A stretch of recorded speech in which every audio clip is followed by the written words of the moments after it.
I sense something There dangerous. are enemies nearby.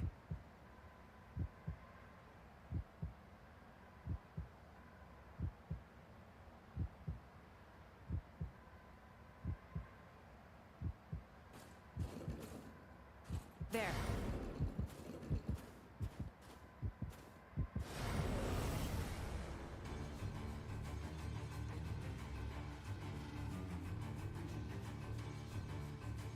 An unfamiliar enemy.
Blessing bestowed.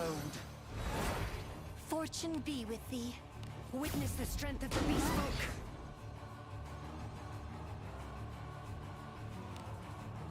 Oh, Earth! Have at you!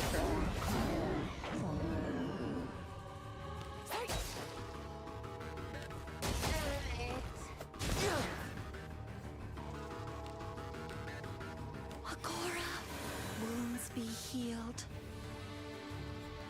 Take this! Sneaky.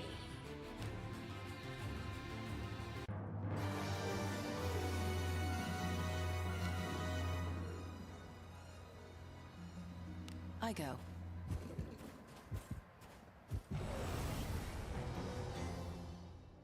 An unfamiliar visage.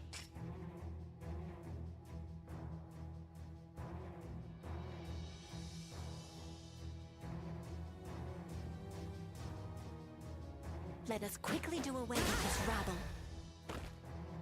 Hiya! It seems I missed the mark. I was off.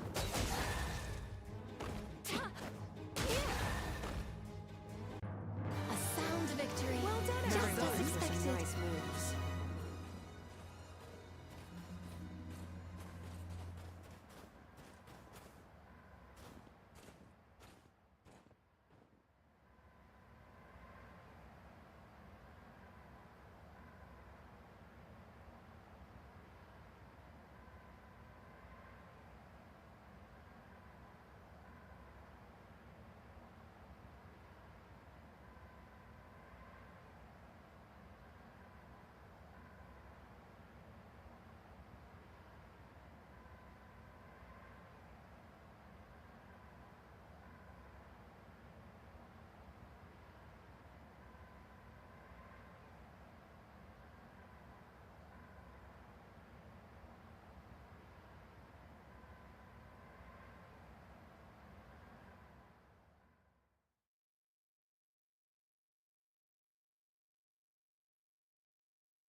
Let's go.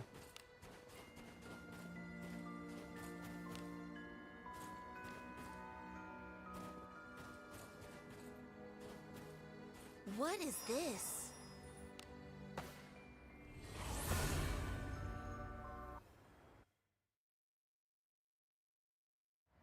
It is nice to be in town again.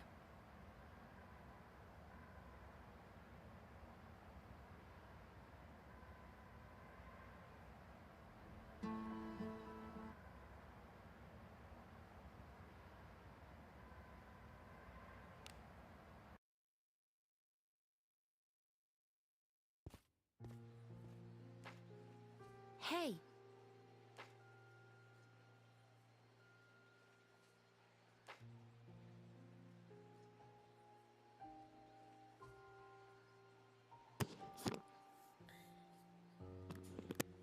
Hey!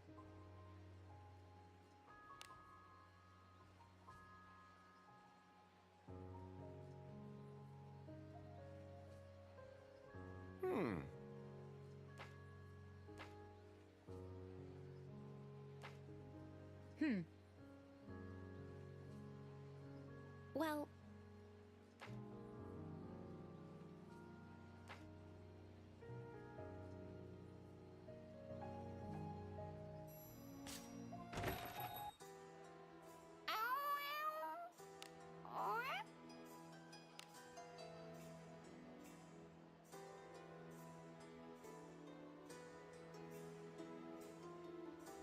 I just woke up.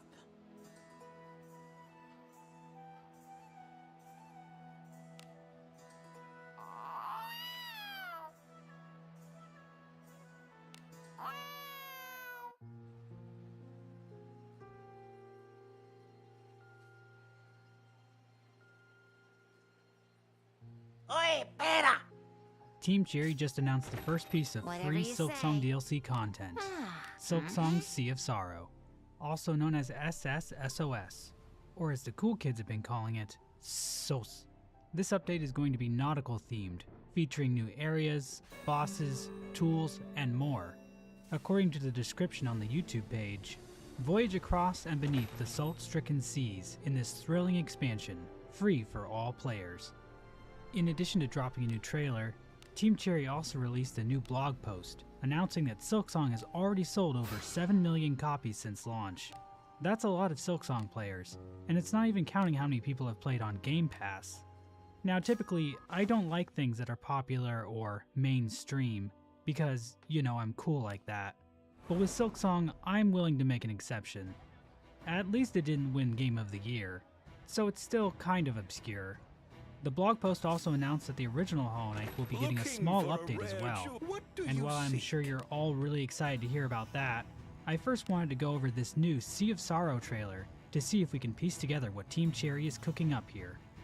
Let's start with the obvious. Sea of Sorrow is going to feature a saltwater sea, something we haven't seen in Hollow Knight before, so that's already a huge piece of world building right there.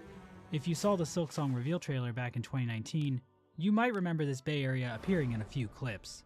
The first shot of the new trailer shows these poles, which look identical to ones found in the Cut Bay area.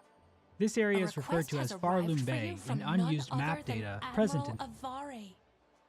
Sounds like it's something urgent. You think you can go there straight away? That's a great help. Could you head right over to the Admiral's Manor? For them to want to make the request to you directly? Just how big of a dilemma is it going to be? I'm sure you'll make short work of it at any rate. Be safe out there.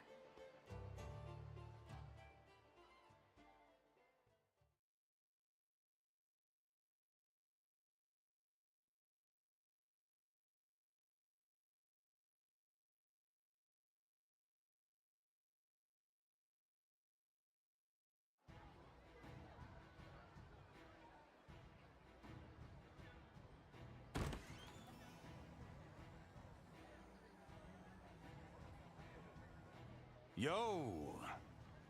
It appears someone has been quite busy, haven't they, masked adventurer?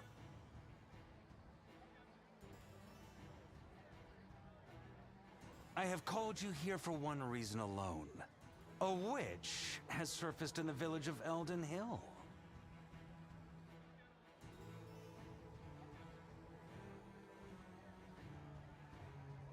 Trying to uncover the witch, the village has run rampant with witch trials, and already 20 have been burned at the stake.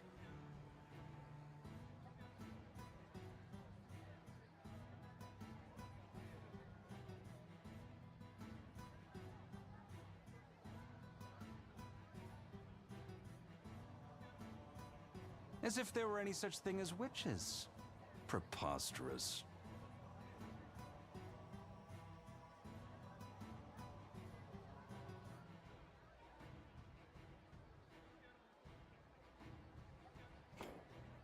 What's this?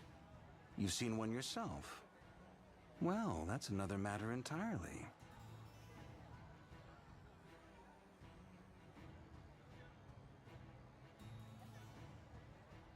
If they do exist, then bring one before me.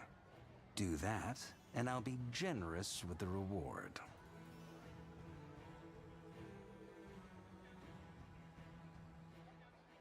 You're going to stop the witch hunts in the village of Elden Hill. That will be all. I leave the arrangements to you. Do see our guest out. The Admiral had pressing matters, but upon hearing of your arrival, made it a point to wait. Evidently, he wished to speak with you. His fascination with the uncommon can prove inconvenient. Now then, things are largely as the Admiral explained.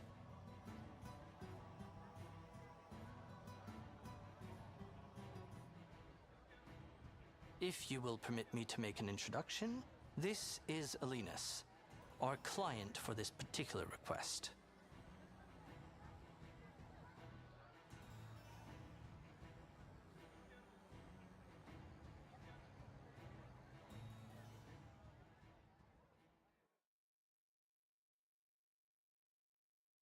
If there is aught you would know, I shall answer as I may.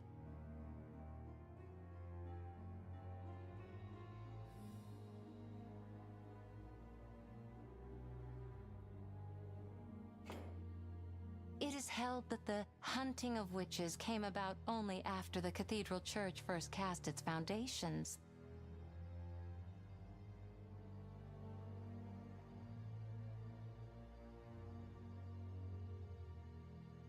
Indeed, the very word witch is a thing of only a few hundred years past. In my childhood, it had not yet come to be.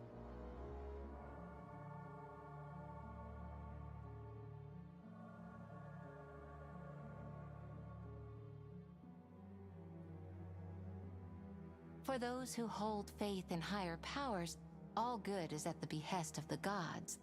All evil is at the hand of witches and demons.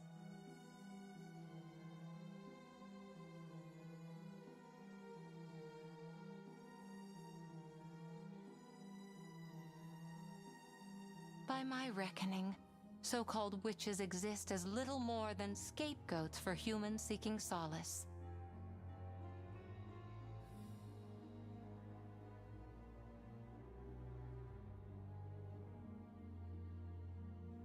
When someone is executed, you'll find that commoners tend to calm down far more than you'd expect.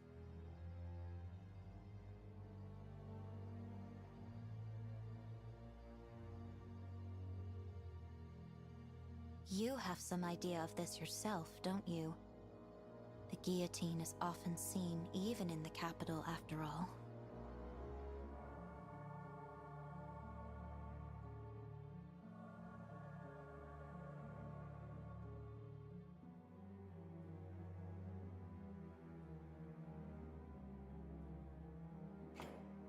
I have not laid eyes upon such a thing, yet I am aware of the tales.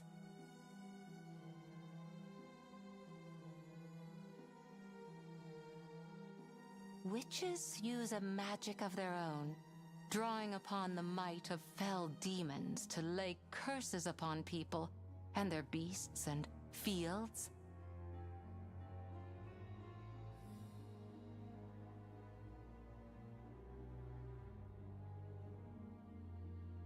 those afflicted, be they man or beast, perish or fall ill, and the fields turn barren, plants withering ere they can bear food.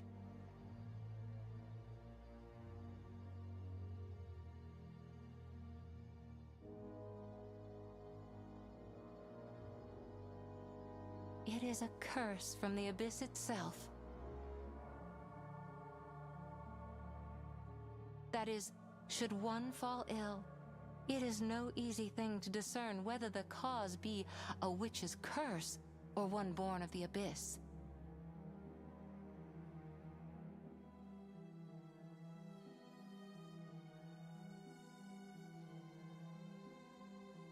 Indeed, the Admiral understands this well. It is that which renders him worthy of trust.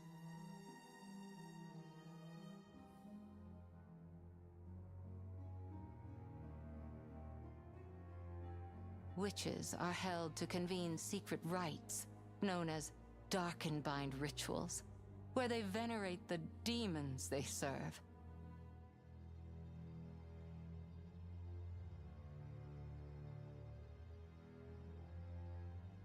Were we to uncover a Darkenbind ritual, it might well affirm the existence of witches.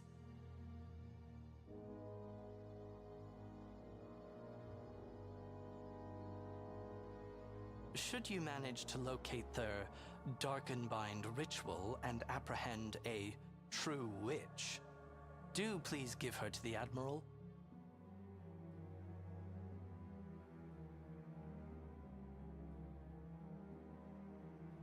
I believe he would be most gratified.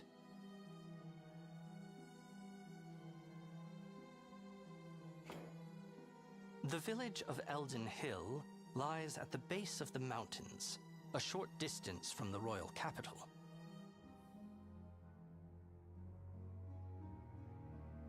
Given its location at the foot of the mountains where the elves reside, they have dealings with the elves.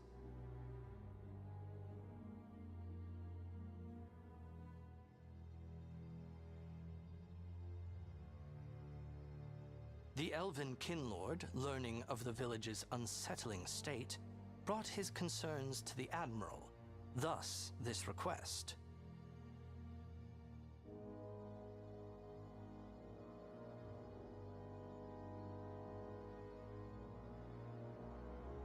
Alinus is in fact kin to that elf kinlord.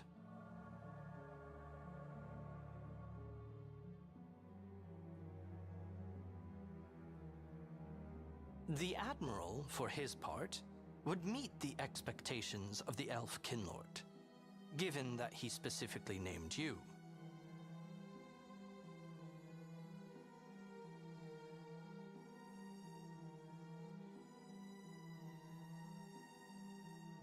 Hence, I dare say, the Admiral sought to place his confidence in your proven ability to overcome challenges.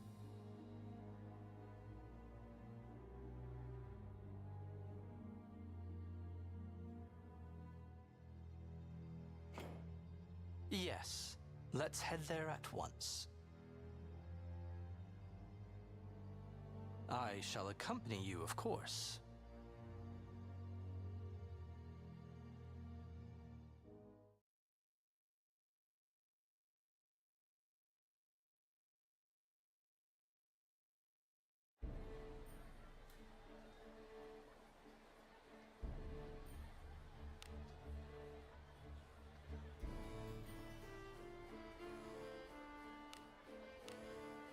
What could it be?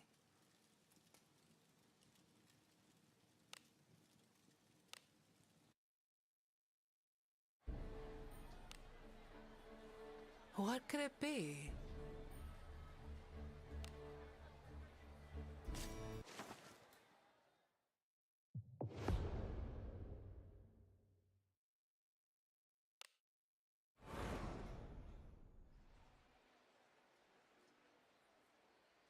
No, please! I am no witch!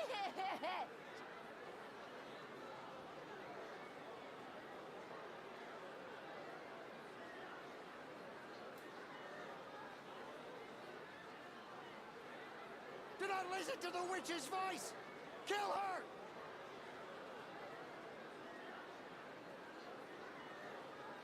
Don't let her get away!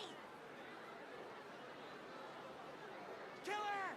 Kill her! Kill her! Kill her!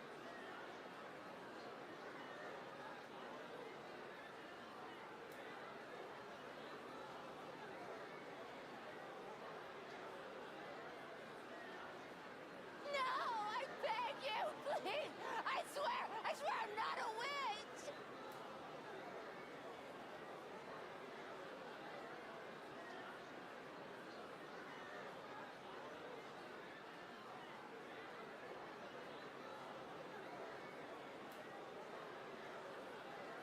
Stop! I'm no witch!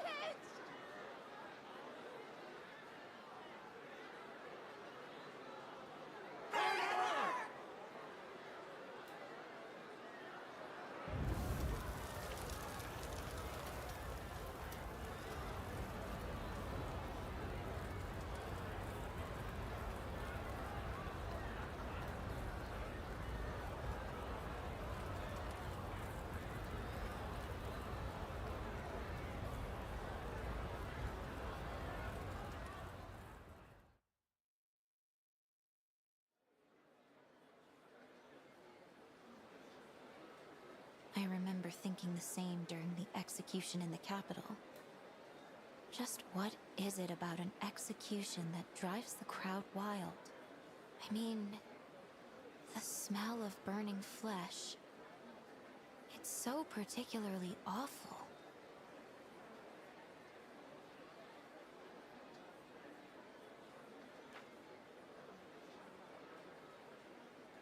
Hardly a pleasant sight, I must say.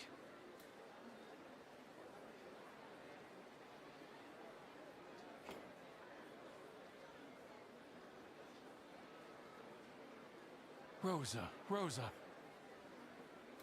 Give it up! The girl Rosa! That witch has a hold of her!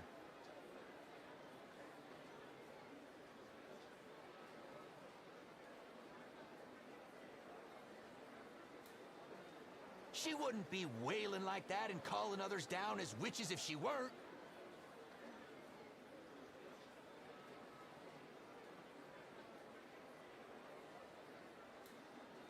This too is for the good of the village. You see that, don't you?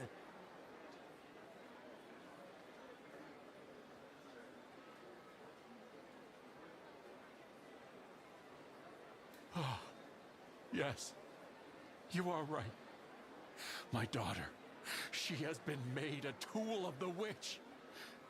I must see she is absolved.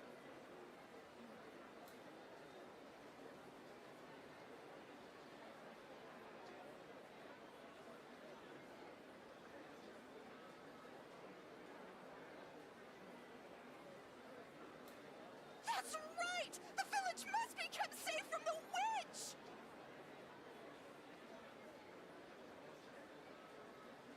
The witch must burn or we're all done for!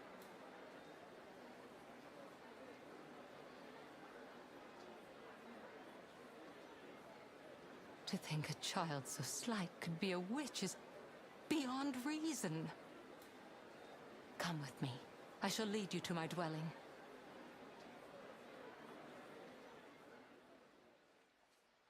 But a year gone, I was wed to a man of Elden Hill, and came to reside here. It was a place of tranquility and serenity. Alas, of a sudden, these dark witch huntings began, and dismay fills my heart. Would that humans resolve the affairs of humans amongst themselves.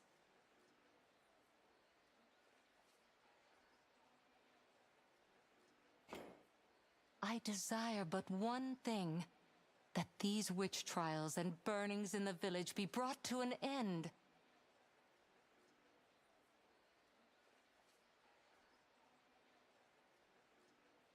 The dark imaginings of men or monster, whatever witches may be, it matters not, so long as the burnings cease.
That is to say, if the common folk's anxieties are abated, it would suffice.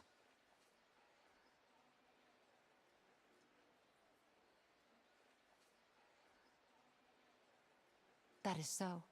The strategies I have conceived are three.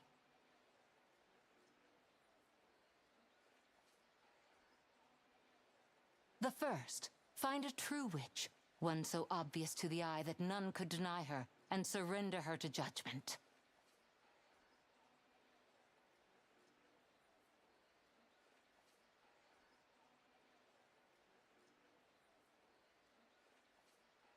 The second, should no witch be found, then the villagers' hysteria must be quieted by means other than execution.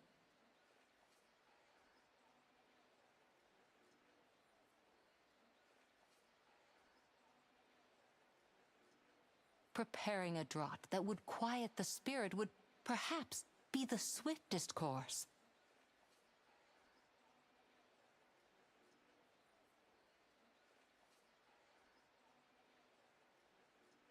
The third, bring the cathedral church to heel. The witch hunts are theirs, born of their own design.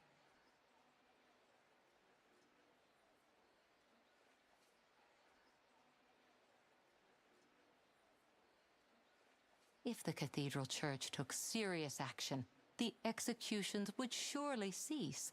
For that, the cleric must be made to see reason.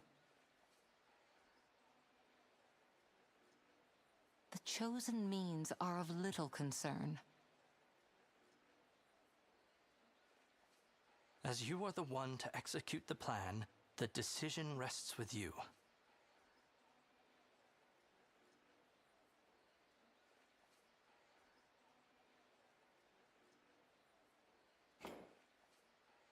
So be it. The village cleric, Ludwin, has spoken of seeing a witch. He is not a man given to falsehoods. It would be wise to learn what he truly saw.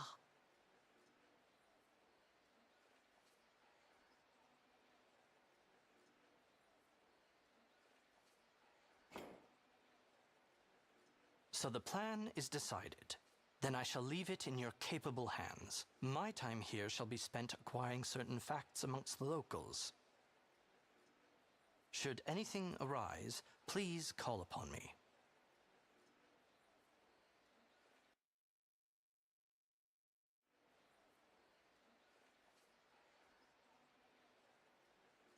Greetings!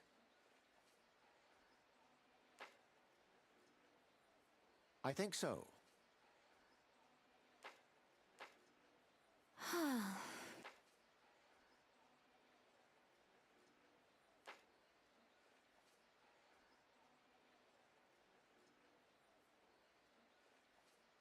Very well.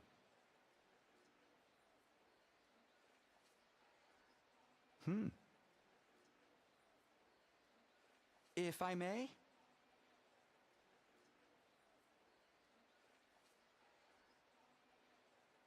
Well, now...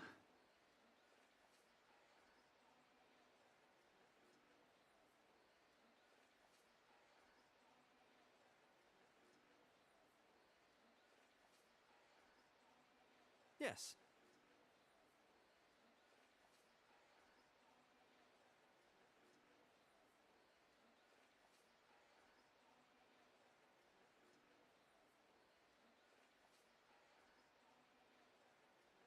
Indeed.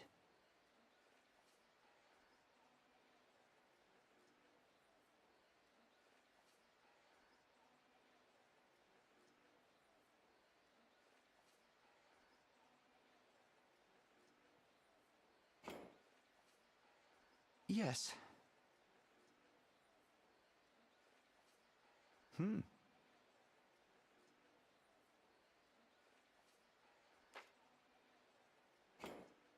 If I may?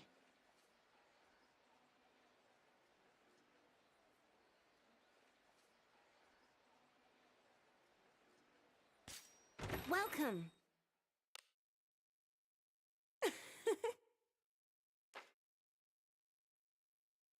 Come stay anytime. Pray, tell me. What purpose brings you? Indeed. Oh, God.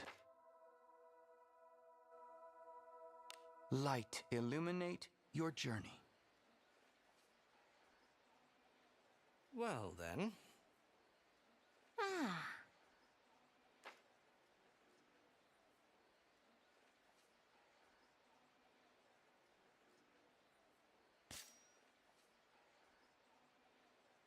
Greeting!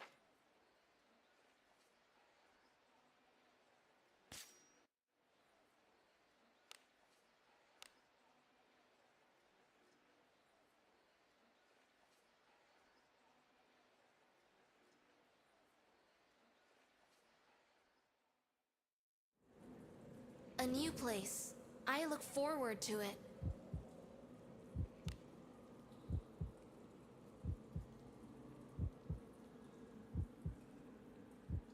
There. There are enemies nearby. Please, leave this to me. You need not sully your hands with such drudgery.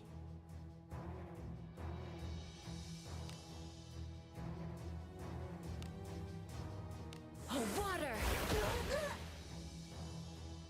This is too cruel.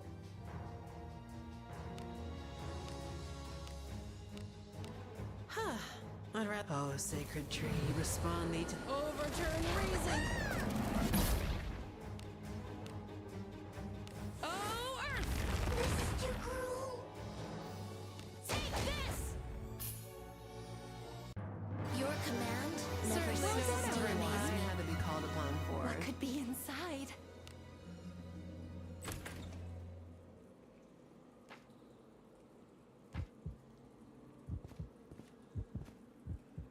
There. I shall be slumbering. Toil on.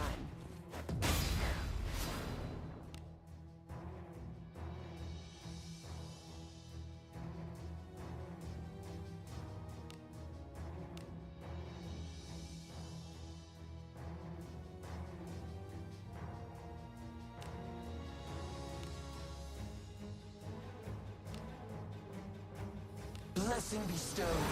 Enjoy the blessing of a god. Witness the strength of the beast folk.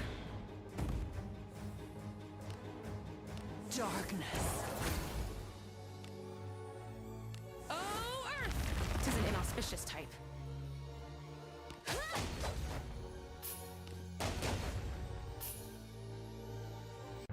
You're the first human. Well done, Certainly everyone. no opponent I had to be called upon for. Don't speak to me now. I'll lose focus. It's open.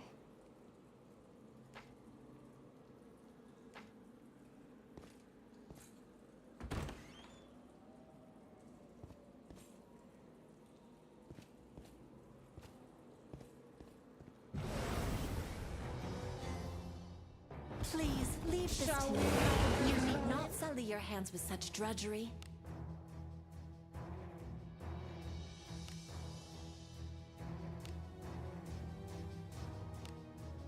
We must display the Agora. The time has come to behold the power of faith. Witness the strength of the beast folk. I'll make you feel really good. I'd rather. Oh, sacred tree, respond thee to overturn reason. Help me! Oh, earth! Leave this to me. Have at you.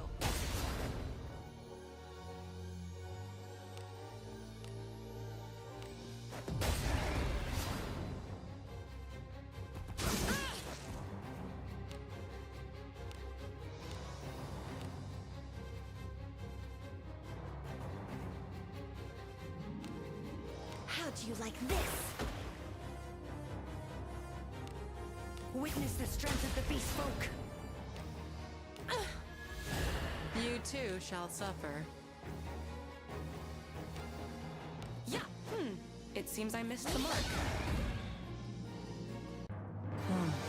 Well Who played. could have guessed adventuring What could do you be think quite is so inside? entertaining?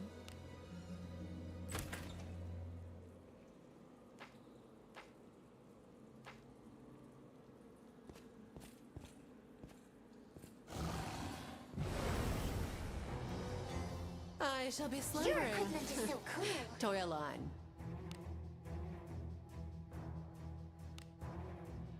Oh, water! This is too cruel. Darkness. Oh, Earth! Tis an inauspicious type. This is too cruel. This is too cruel. That there should be no avoiding it. I won't do much to you.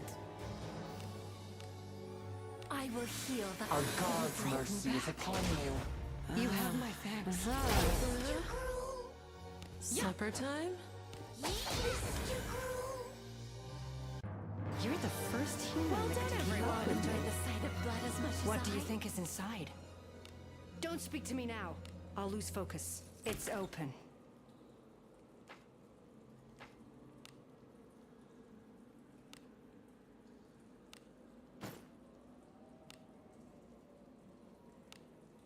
Hello. Shall we chat? I shall mend you.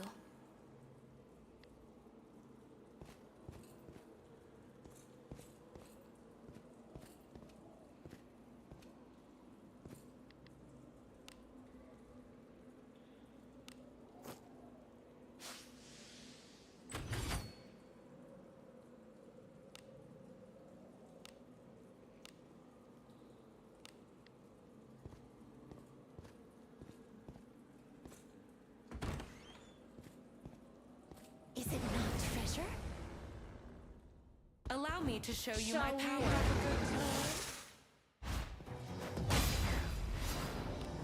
Counterattack! Witness the strength of the beast folk.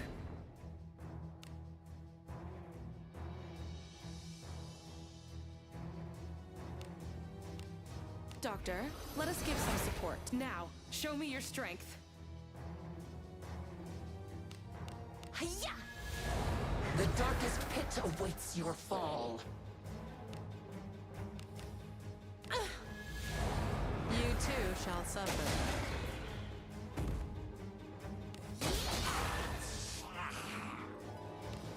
I missed!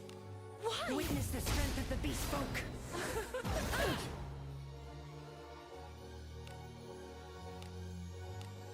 Let me see your wound. Be healed. Brought me back. You have my thanks.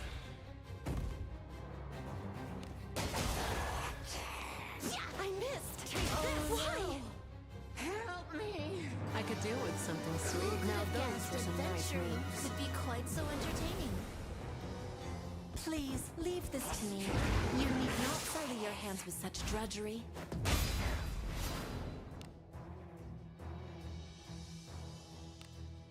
I must test the... Agora, the time has come to behold the power of faith. Counterattack! Witness the strength of the beast folk. Darkness.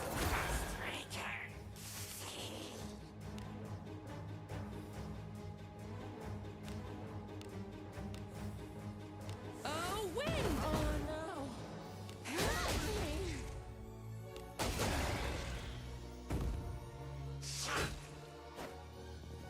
I missed! Why? I could do with something Well sweet. done, You everyone. all enjoy the sight of blood as much as I. What is that? Don't speak to me now. I'll lose focus. It's open. Whatever may be inside. Don't speak to me now. I'll lose focus. It's open.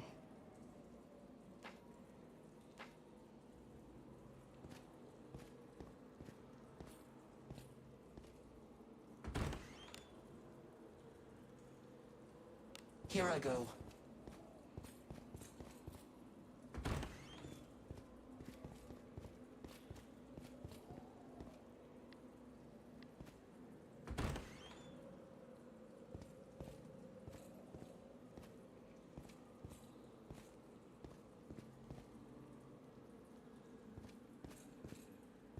There are enemies nearby. Perhaps some coordination is in order. Must you look so... I missed this! Why? I'd rather. Oh, sacred tree, respond thee to overturn reason.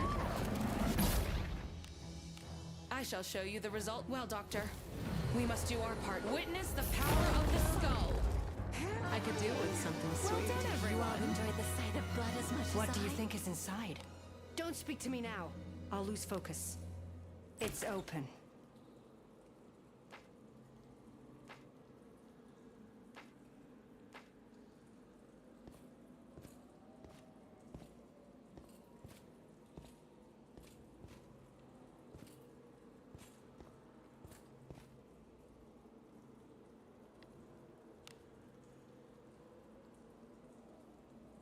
Do follow after.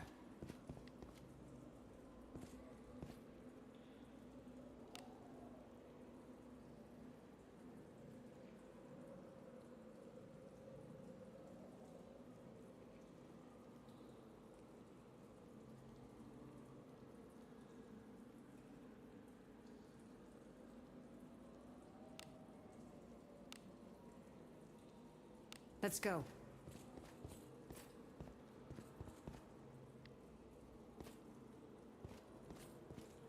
There are enemies nearby.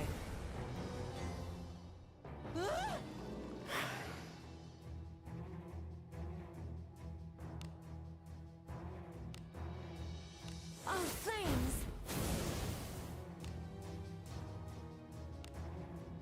Witness the strength of the beast folk. I'd rather. Oh, sacred tree, respond thee to overturn reason. I shall show you the results. Well, Doctor, we must do our part. Witness the power of the skull. Leave this to me! Have at you!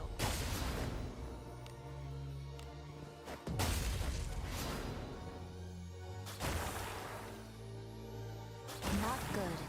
You look like you're at death's door. I will heal the blessing of the glory. This!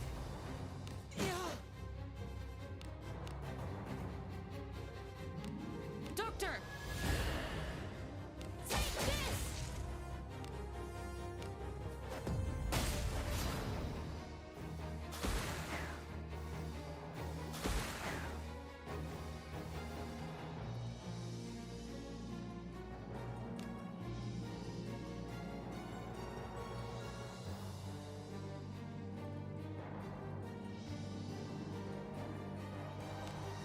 Oh, flames! Counterattack! Witness the strength of the beast folk. Darkness.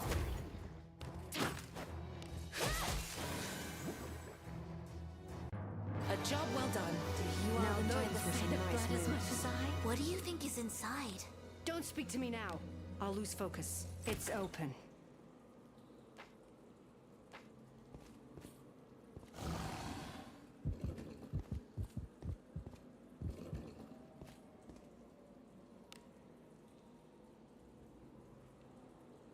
Let's go. There.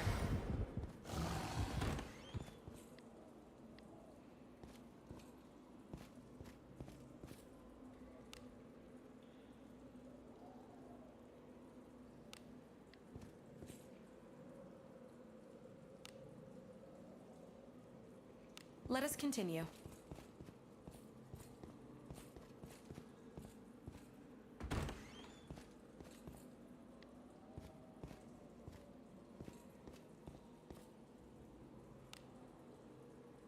Onward.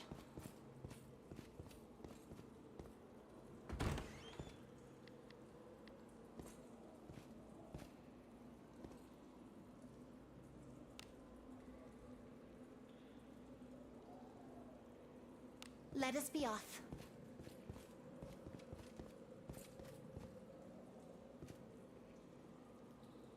Let us be off.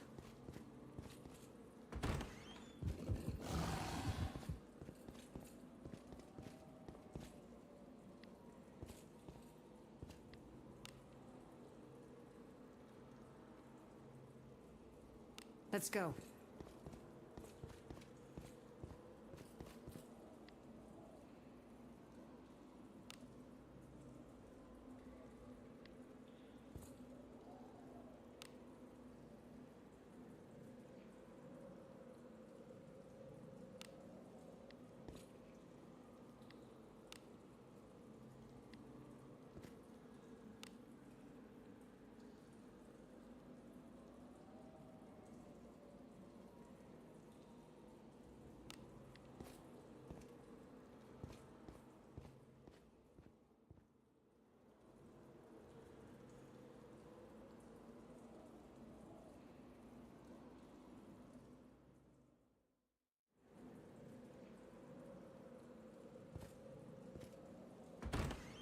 There are enemies nearby.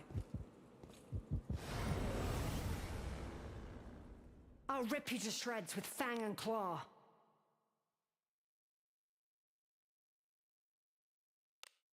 Counterattack! Witness the strength of the beast folk.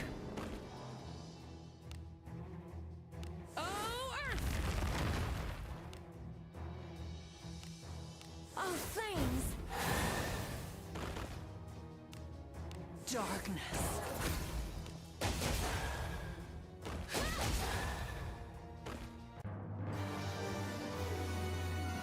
Whatever may be inside. Don't speak to me now. I'll lose focus. It's open.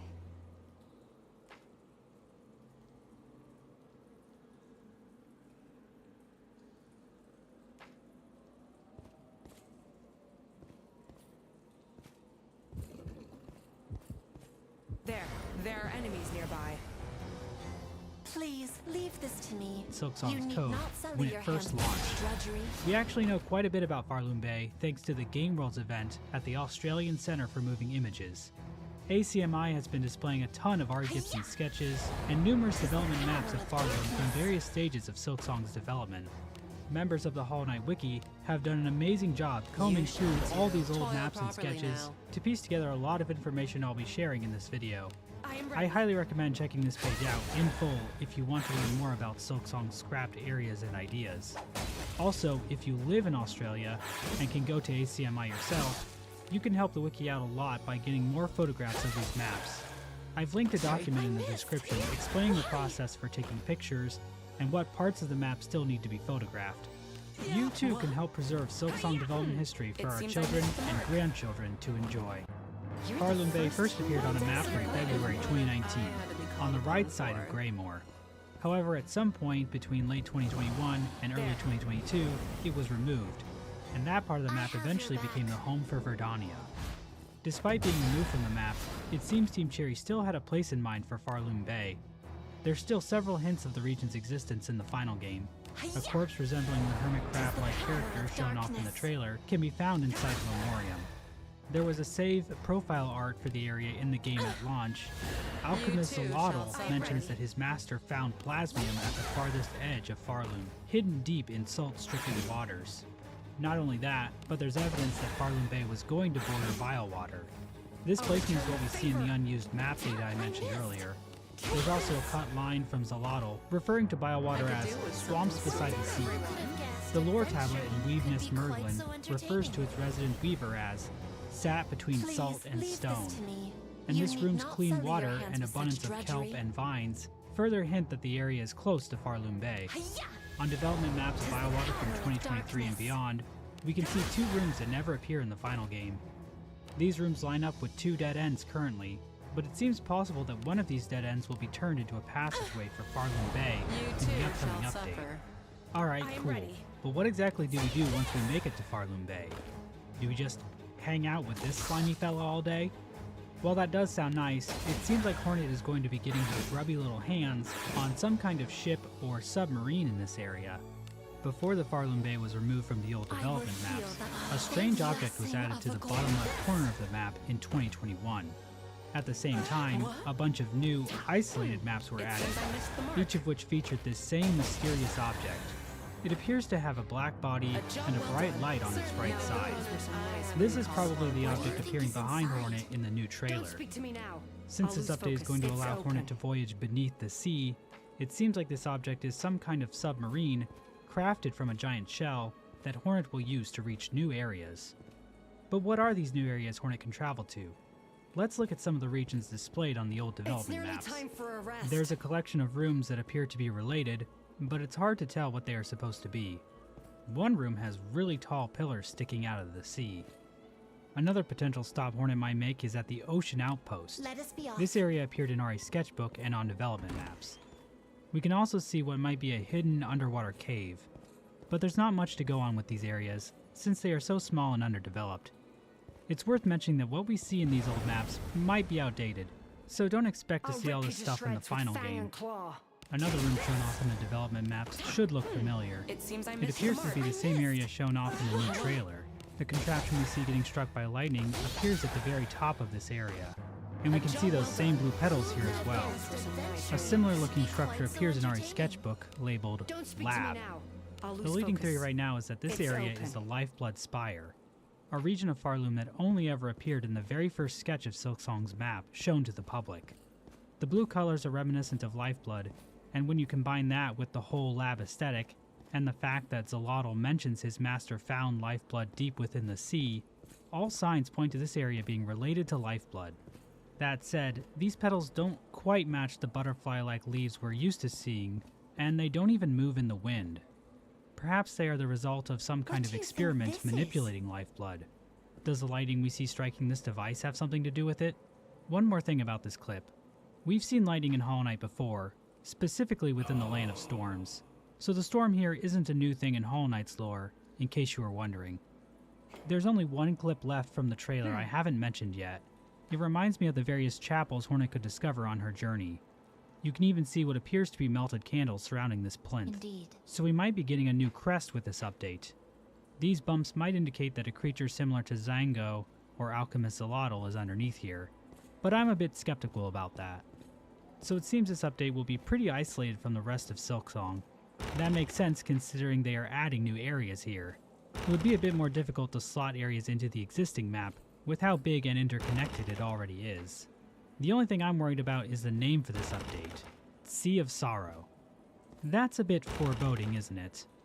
Although suffering and sorrow shouldn't be anything new for us Silksong fans. Let us be off. I also did want to briefly mention that Hollow Knight is getting a bug fix update as well. They made a couple of changes to make gameplay in Hollow Knight align more with Silksong. One big change is that the game is actually going to pause when you open the inventory menu now. That's pretty crazy, but makes sense I guess. But they did make one change in this new update that absolutely baffles me. Salubra's blessing now disappears once your soul vessels are full. Unplayable. My husband used to ejaculate prematurely until this. My hubby is ejaculating so fast, and when he gets so anxious about it, it's starting to feel like a chore. That used to be me and my husband before I discovered this treatment by him. Sex art.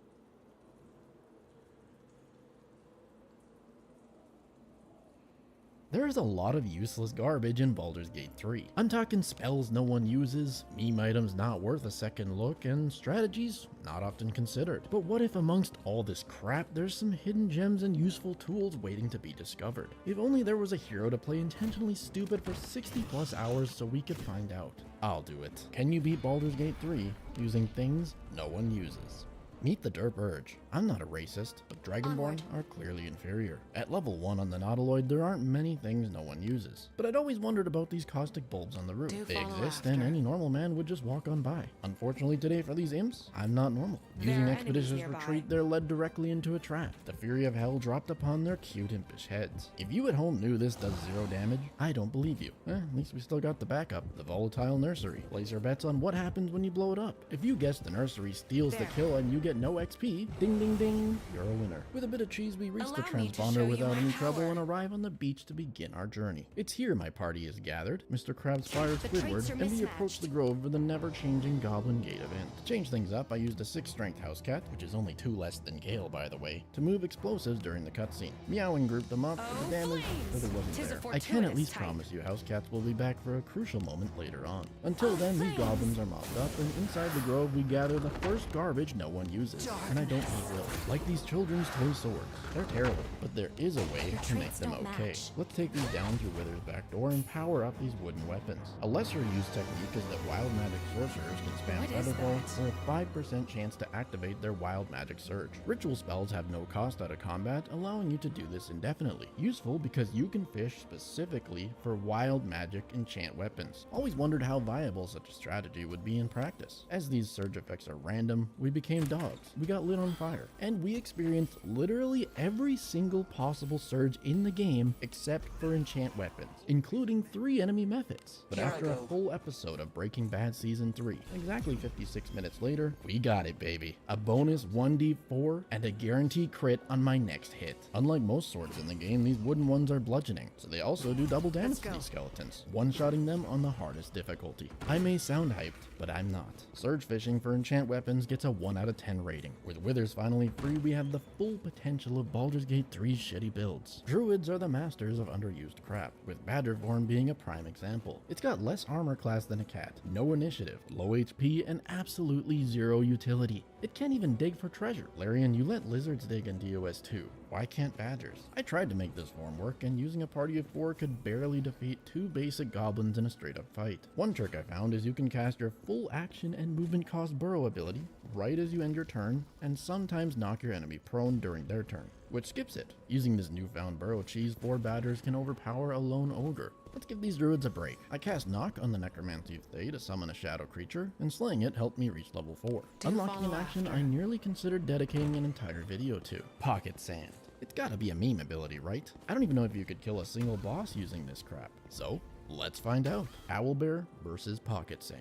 A surprise sand toss directly to the eyes of the mama bear starts the encounter and continues it. I said this was a meme ability, but I gotta admit, I'm wrong. Sand is insane. Blind gives them disadvantage. Dirty Trick gives you advantage. And the only cost is a bonus action? This is the man True Strike wishes it was. The Owlbear encounter with 2 bears is unlosable, because when you spend your action to help somebody stand back up, you always have your bonus actions left over to keep pumping damage. Why is no one hyping Pocket Sand? Alright, because it's a rogue action. Against any encounter with a small number of enemies, it's pretty much an auto-win cheat code. Pocket Sand gets an unexpected S rank. At least for Act 1. Not in our usual order today. Let's head straight to Grimforge before dealing with the goblin leaders. Wouldn't want to leave True Soul near here chat for long. Using a flower, I perma-stunned the animated armor to get on by, jumped over the lava, and constructed a classic box tower. By misty stepping to the back door, you can get to True Soul near, and showcase even Badger form is capable of killing an honor mode boss in a perfect world. As for the local dwarves, they've been invited to participate in a new game show sweeping the nation.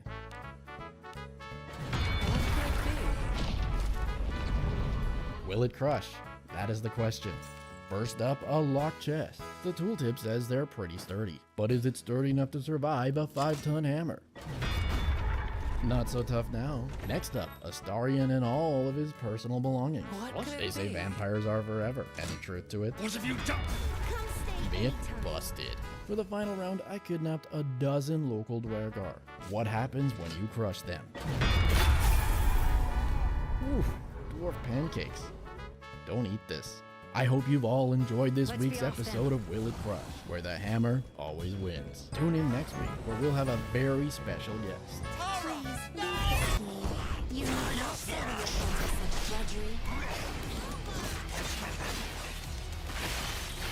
we must display the core of the time has come to behold. Yeah, back to reality. Let's quickly delete Grim.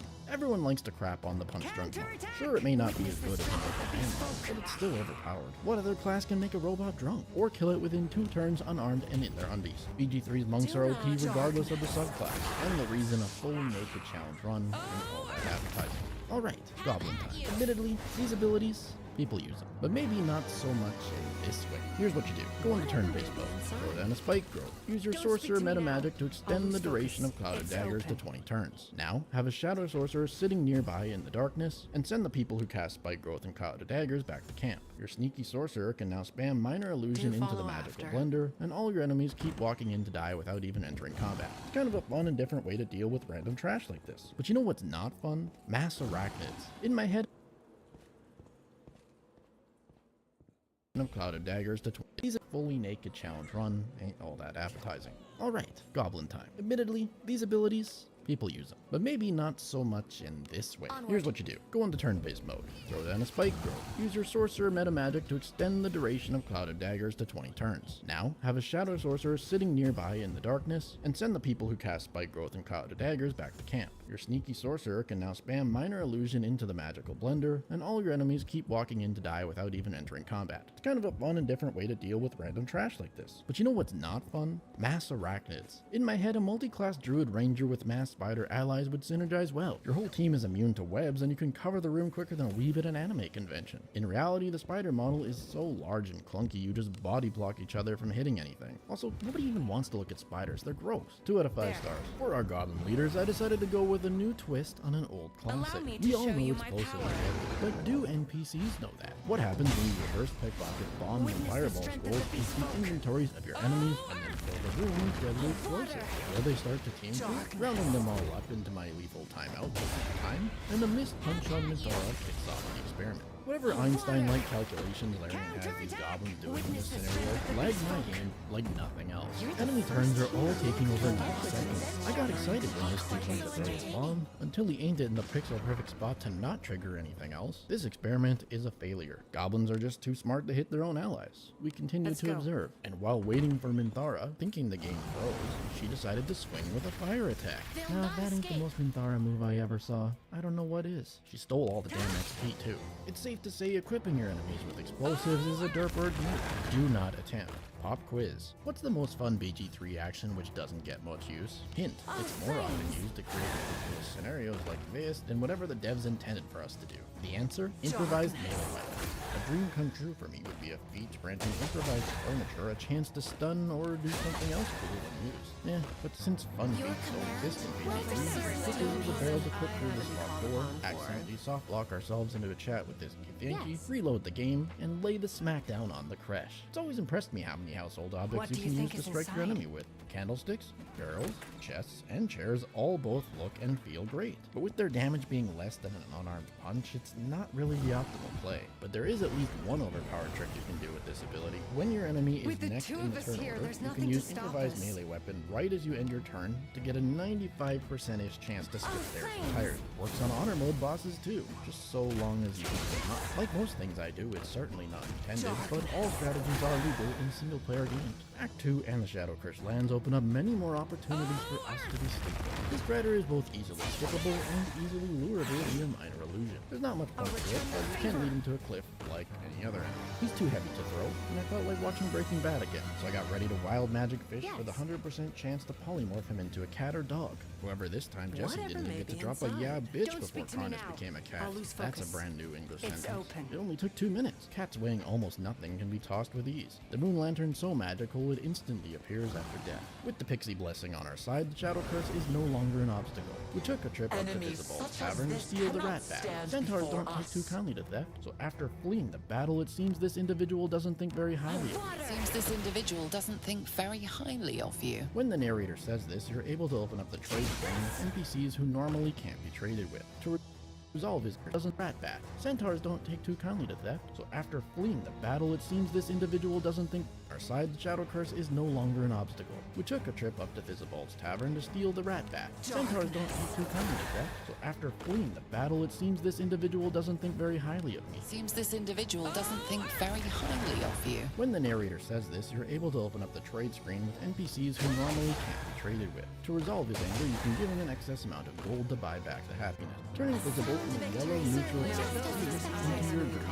ally. As an ally, you can now cast spells on them which are normally blocked. For example, Gaseous Form, turning him into a little gas ball instead of that abomination. Gas balls lose the ability to attack and are no longer considered to be undead. Say goodbye to your Shadow Curse immunity, buddy. While in combat, he will just sit here and die. Now, back to that rat bat I stole. It's a pretty unique looking weapon. Terrible stats, though it does give advantage against beasts. Too bad there's almost no beasts in the game. Undead zombie beasts do not keep their beast tag, so all that's left in Act 2 is one raven, many rats, a couple of house cats, and Nessa. I'd never personally found a reason to use this weapon and learned in this playthrough that the tooltip on the bat is wrong. It has a hidden 1d6 piercing damage not listed anywhere. If anyone out there knows of another weapon like this which is just flat out missing a good chunk of its damage from the tooltip, please let me know in the comments. I'm glad this video idea can still teach me new things. Hopefully, you too. Now let's go intentionally dive to Yurger for the next idea. Yurger is a pretty cool dude, because he has the magical ability to generate bombs out of thin air. These bombs are unique in the sense that they have a timer attached to auto detonate them. that? Not unique in the sense they have an incorrect speak to me tooltip, now. and you I'll can pick lose them focus. up. The countdown timer It's is open. only active while they're outside of your inventory. So I always wondered, why don't people just sit here and farm them? Their damage is way higher than all the other bombs in the game, and good guy Yerger always throws them out on the first turn. It's honestly a pretty painless process. Whenever you want to use them, put it on turn-based mode, plop them out on the ground, and exit turn-based mode for a weird trick that Balthazar or any other boss in the game probably hate. Before we move any further into Act 2, I have a problem. The Halcyon Portal encounter. I've already made a video explaining that walls like this don't do anything, yet I still see people discussing how great a method it is to deal with the fight.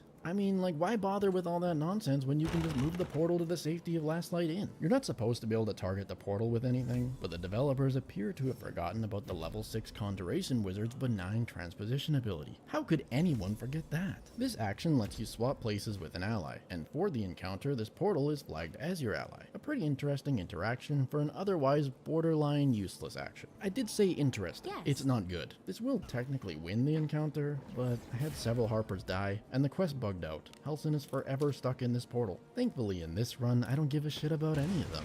My job here is done. For our Moonrise clear today, I employed the Patch 8 Shadow Hounds. Shadow Sorcerers get these bad boys at level 6. And surprise, surprise, they never scale further. The dogs are solid for the appropriate level, and a cool mini Easter egg about these hounds is if you bring them next to the Hexblade Spectre after battle, both summons gain Shadow Infusion until long rest. This buff grants your dogs the right behind you reaction the Spectres use, and the Spectres will get the Hound Splinter reaction, though they're quite challenging to get any usage out of either buff, so it's clearly meant to be more of an Easter egg. Okay, let's get this genuinely good Hexblade class off the screen before somebody out there accuses me of clickbait. Instead of continuing, I return to the Underdark to shop with Omelium. This should have been a Mind Flayer companion, the only vendor in the game who stocks caustic bulbs. Throwing a bulb creates a caustic surface, dealing 1d4 acid damage to the idiots stood within. And despite the tooltip saying it lasts until long rest, this is a Larian game, so tooltips are only suggestions. They actually last forever. Naturally, always wondered if you could paint Kethric's future arena with these and just AFK the fight later. Never have I had the chance to be so creative with my work. You ever start a painting project but run out of paint and have to awkwardly keep going back to the store regretting your life choices? Yeah, that's me. 60 of these was nowhere near enough. Kethrich better appreciate the paint job. We'll check back here soon. Gotta go speed the night song real quick.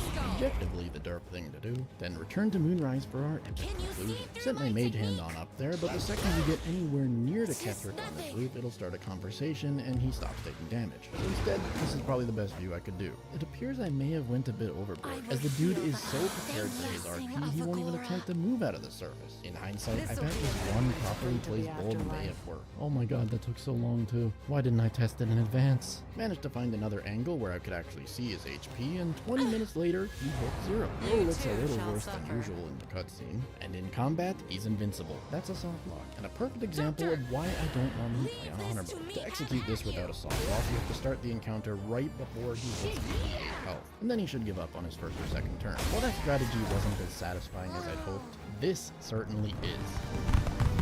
The body scanner reveals the brutal truth about your body that your regular scale will never tell you.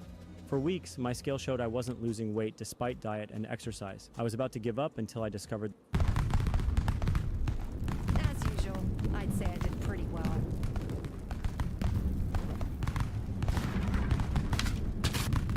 Well then.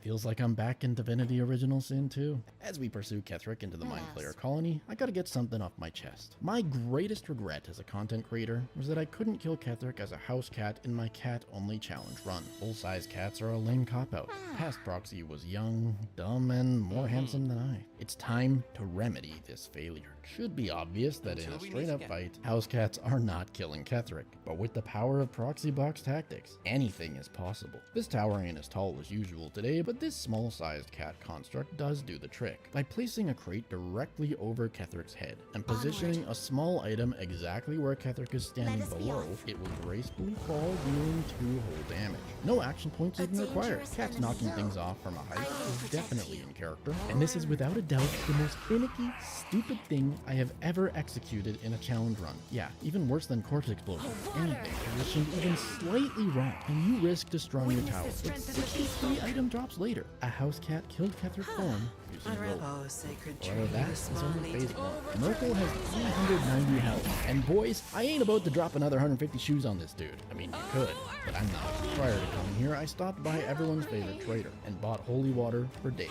Never used this stuff before, and out of fear that I wouldn't have enough and have to repeat that last nightmare, I made sure to bring enough of it. Atop the tower, I plopped down my stack of 20 holy water and let it rain. For 2 damage. Turns out holy water needs to be split and placed individually for any effect. Still a million times better than the shoe strap. Within just 15 minutes, Merkel 2 is slain by a pair of playful house cats. I am redeemed. Just as I was heading out of Act 2, I ran into the Githyanki ambush and remembered something I always wanted to try. What happens when you disarm these Gith to remove their light source? Will they do battle as Shadow Curse zombies? The answer is yes and no. Disarmed, they do appear to sometimes die to the Shadow Curse and become undead. What I didn't expect is they'll remain allies. Kinda weird. I'm not level 9, but someone should come here as an Oathbreaker and tell me if you can mind control her as a pet. But since I only care about her dying, let's just drop her off in the Masonry Fire Trap, because that's some perfectly balanced gameplay. She relinquishes her gloves, which grant telekinesis. It's too bad there ain't any good telekinesis builds. Wink wink. Using an arcane trickster mage hand, I carried all of us up past the Gith portal Camp Baloo, and once inside, we prep. Using a summon elemental scroll, I popped out an earth elemental, forced him to drink a colossus elixir, and started this encounter. When targeting allies, telekinesis has a 100% chance to succeed, and you can use it to move your beefy rock bro to a high ground. Then someone else can throw him off the high ground nearby an enemy, dealing over 200 damage. During the elemental's turn, it can also use elemental warp to travel back to that high ground, and another ally can repeat these throws. Crazy high damage and a unique new playstyle for a spell that most people don't really talk about. Just make sure you aim near the enemy, not directly at them or their opponent. Shout out and credit to Remus71 for this absolute stroke of genius build, which frankly deserved more attention. With the Astral Plane dealt with, we can move into Baldur's Gate and waste no time infiltrating Gortash's keep. In front of this man, I killed my own companions, carried their corpses, and kidnapped Gortash. He's joining me on a trip to the circus. The genie there sends us away. Welcome to the jungle, Gortash. We have fun and games. I'm talking dominate beasts. Remember when I talked about the rat fat in Act 2's lack of beasts? Well, by comparison, Act 3 is full of them. There's like at least 8. And these dinosaurs are the kings.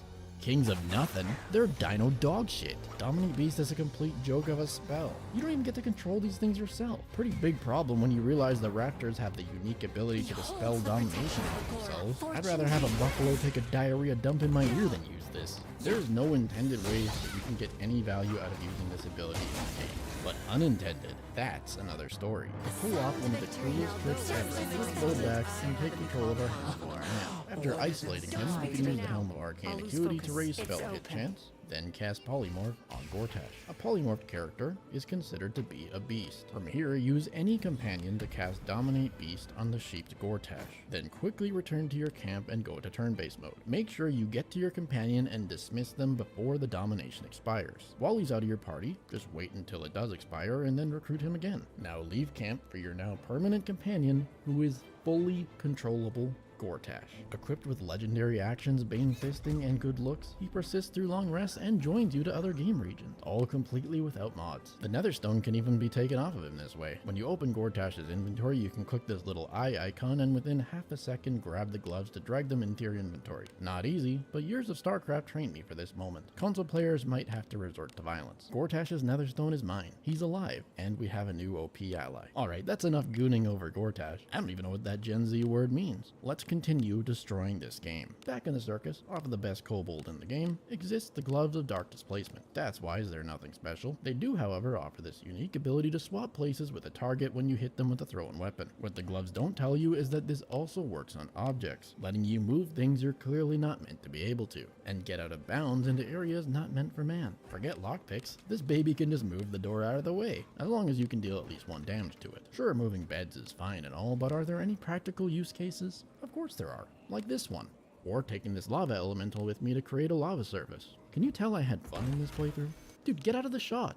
Now, I'm too low level to pull off the orange strat that I have planned, so Cazador's up next. I made Loroakin a very rich man, getting many scrolls of Odaluk's Freezing Sphere. Much like Yerger's Time Bombs, this spell creates a sphere which explodes after 10 turns. But what's neat about this spell is you can target it on a summoned companion, and there's really no better choice than an Arcane Trickster Mage Hand. There's actually a lot of better choices, but hey, let's use it. Makes for a pretty easy way to throw bombs using it, but more fun than that is loading it up with 40 of these bad boys and then pickpocketing them into your enemy's inventory. Is what I'd say if mage hands could pickpocket. Still salty they can't. Because that dream is dead, let's just move this invisible mage hand to a decent spot and let it snow. Weirdly enough, the 10-turn timer attached to these orbs ticks down based on the caster of these spells, not the holder, which tends to break the usual turn order combat damage rules. Meaning Castador loses to a solo mage hand in less than 1 turn. Pretty embarrassing. Yeah, doesn't really count. We all know that. You can also just plop these orbs next to an enemy and it's just as effective. But hey, at least I got to use an arcane trickster or something that looked cool. For more XP, we became dinosaurs and set out to free Minsk. For the unaware like myself, Patch 8 super buffed these raptors because now Tavern Brawler is doing double damage with each bite. What used to be a pretty underwhelming wild shape now pumps out 100 plus damage a turn while naked. Funny enough though, the actual worst wild shape in the game doesn't even belong to me. The level 10 Transmutation Wizard Shape Changer. For 5 turns, you polymorph yourself into a blue jay. You can no longer attack, can't interact with objects, still trip over surfaces while flying, and despite having the big size tag, cannot use small cat-sized doors. Well, that wasn't bad enough. I learned in this playthrough, if your entire party is made up of blue jays, you lose the ability to see. Here. Like, I was gonna showcase how the guild always beats the Zentarium here, and you can AFK win a fight, but like, you can't even see the enemies. This spell is an anomaly of game programming. Is it useful for anything? Well, if you combine it with that earlier Dominate Beast trick I used to get Gortash, you can go down and explore the Iron Throne, because this form skips cutscenes. But more interesting than that, during my screwing around, I noticed Shape Changer makes your minimap no longer red, just like the Pixie Bell. This means you can use it to escape areas you're not meant to, like Hell or the Mind Flayer column. But unlike the Pixie Bell, this action is usable in combat. So what everyone's thought is useless is actually a unique tool usable to flee red region combat.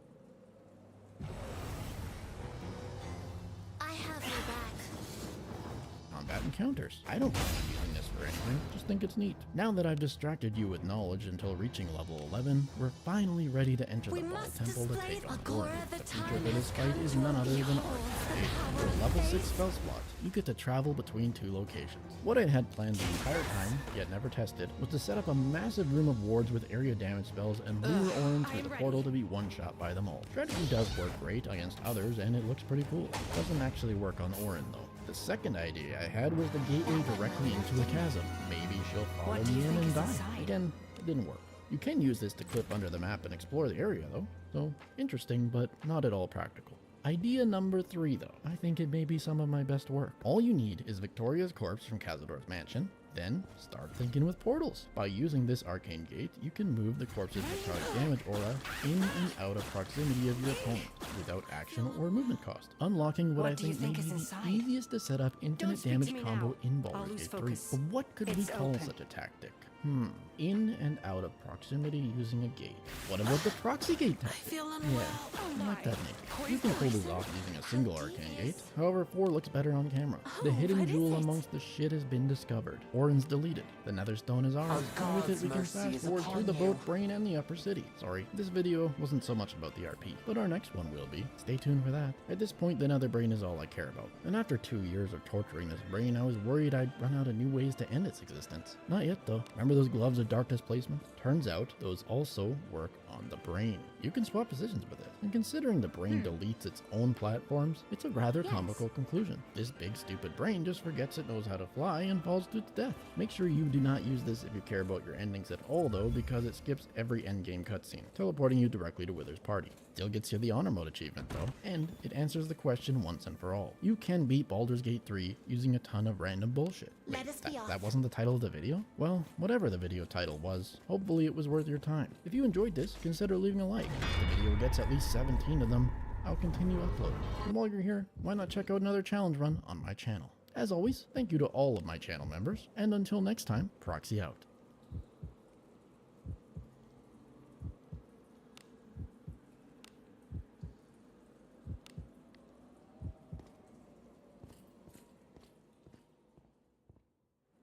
Shove is the most satisfying way to handle your problems in Baldur's Gate 3. However, it's likely the most situational skill in the entire game. With it, you need a high ground to deal damage, you can't target the obese, and sometimes it just fails for no apparent reason. But what if you were a masochist who enjoys restricting yourself in stupid ways? Can you beat Baldur's Gate 3 using only Shove? The rules for this run is everything with an action cost is banned, except for shove. That remains true both in and out of combat, so no jumping to traverse terrain, no lockpicking to open doors, and no slurping up those delicious potions unless they've been spilled out on the ground via shove. The only exception I'll be making is for equipped items, because Stone Cold said so. I created a Wood Elf Rogue for the extra move speed, named myself Paul, assigned the necessary hotkeys, and began my pushy life. Shoving flying enemies such as these imps has no effect, and without a dash, the best you can do is briskly walk away while using an attractive female ally to distract. The second tutorial encounter of the game nearly took my life, even whilst on the easiest difficulty. Clearly Shadowheart didn't satisfy these imps in the same way. A usual transponder takes us to Faerun, and an atypical problem arises. Without lockpicks, stealth, or jumps being an option, you need to fight the nearby brain cats. A task which would likely be impossible if not for this persistent patch of fire in the wreckage. However, even on Explorer, these brain cats are no joke to these heroes. As planned, one devourer burned. Not as planned, Shadowheart went down, and with 1 HP, Paul the Pusher clutched victory. Short resting is the only tool I currently have to get Shadowheart back up, and from there I pressed on to recruit some much needed allies. Even with these two burly bros at my side, we had no feasible way to slay a 2 HP Mind Flayer on the brink of death.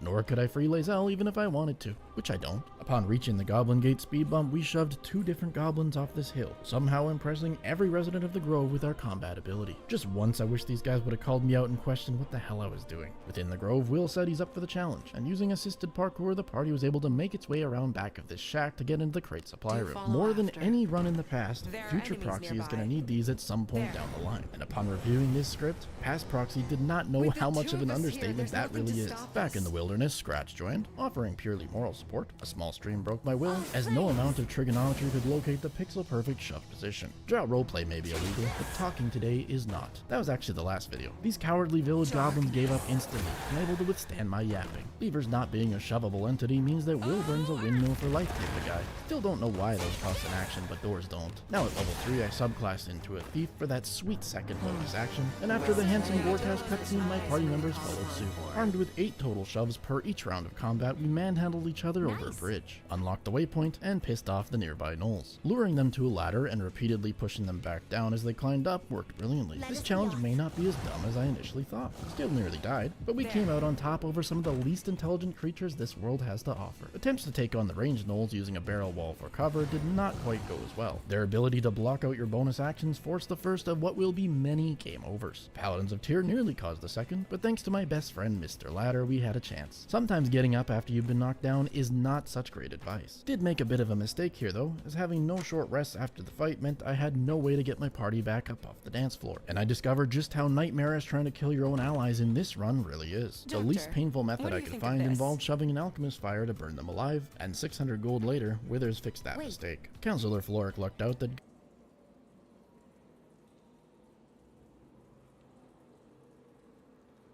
Indeed. Well, yes.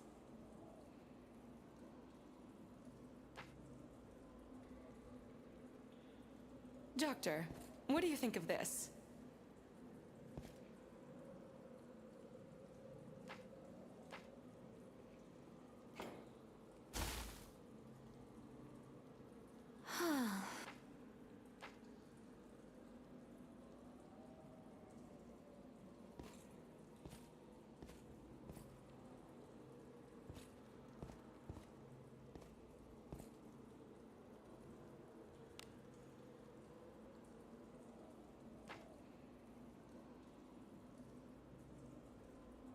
Well,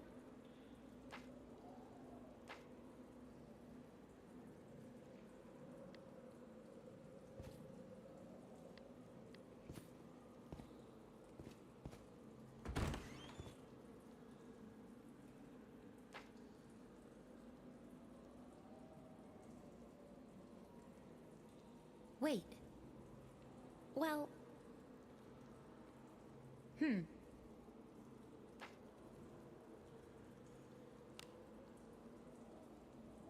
onward.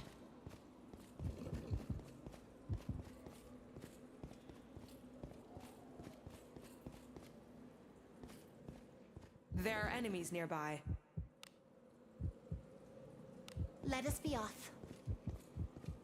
God's gift to crate engineering was nearby. Her life is saved despite not deserving it. Dialoguing to level 4 unlocked our first feat, and after a close examination of all our options, I settled on the most boring one. Ability score to strength. If there's one bit of feedback I could give for Larian's next game is please make the feats more interesting than this list of crap. For a bit more loot, I opened these locked chests the same way the caveman used to do it, dropping them off a bridge to crack them open. The goblin camp being filled with chasms means it's one of the few locations in this world my party isn't complete garbage, especially with the amount of pushing my party packs. This works excellently against enemies already close to a chasm, but after a bit of thought, I'd come up with a very slightly better method. Back in the Grove, Alfira was met, and she taught me how to play a musical instrument. Performing in Baldur's Gate 3 has no action cost, and it lures your enemies to where you're standing. It doesn't always work, but when it does, the enemies are in prime pushing position. Minthara fell for the ruse, as did many others. Before wrapping up the goblin camp, I took on the challenge of reaching the Swamp Island. Again, teamwork got us there, and the note was obtained. With it, we were able to expose Kaga, and as it's a battle you can win by doing absolutely nothing, I was not about to miss out on that free XP. More importantly though is with that wrapped up, you can claim the idol without starting a war. The druids aren't stupid enough to let you just pick it up, but they are stupid enough to not be bothered by someone shoving it over and over. Okay, they're a little bothered, but you can just shove your allies out of any criminal accusation to get off scot-free. Eventually I got it over to the beach where the only witness here was a bear. And what the hell is he gonna do? The best ring I'll ever see was given to me by this child, and I returned to the goblin camp to sacrifice a dozen more foes to the river gods. Ogres, much like your mother, are far too heavy for me to deal with, so the party helped each other move along until reaching the door for our escape. Side note, while continuing to lure the goblins, I learned that playing an instrument poorly can trigger them to throw a rock at you. A pretty cool interaction that I'd never seen before. Going into this, I knew the goblin camp would be the most fun of this playthrough. Draw Raglan and his crew fell into these bottomless pits, a makeshift staircase got me all the explosives from the camp, and with them it was off to solve a second grade Underdark Circle puzzle. Gale's voluntold to be the mushroom face tank, and miraculously he didn't trigger any of them as he ran through this minefield. Impressive to say the least. Nearby I picked up a nearby susser flower, as it's entirely a buff, and took the first boat over to Grimforge to continue my fun. The battles here did get tougher, but because Act 1 is a masterpiece in level design, there were plenty of tools at my disposal. At times this meme 8 shoves per turn build was feeling a little broken. Parkouring to the Forge waypoint was simpler than I'd ever imagined it would be, just 2 shoves is all she took, and if you weren't aware, this sussy flower aura disables these animated armors, making a free win an even freer win. Well, you can't use shove to mine for ore, you can use shove from a makeshift tower to get the job done. From here, reaching the forge is not a problem, but pulling the lever using shove is an obstacle I could not overcome. Explosives don't trigger it,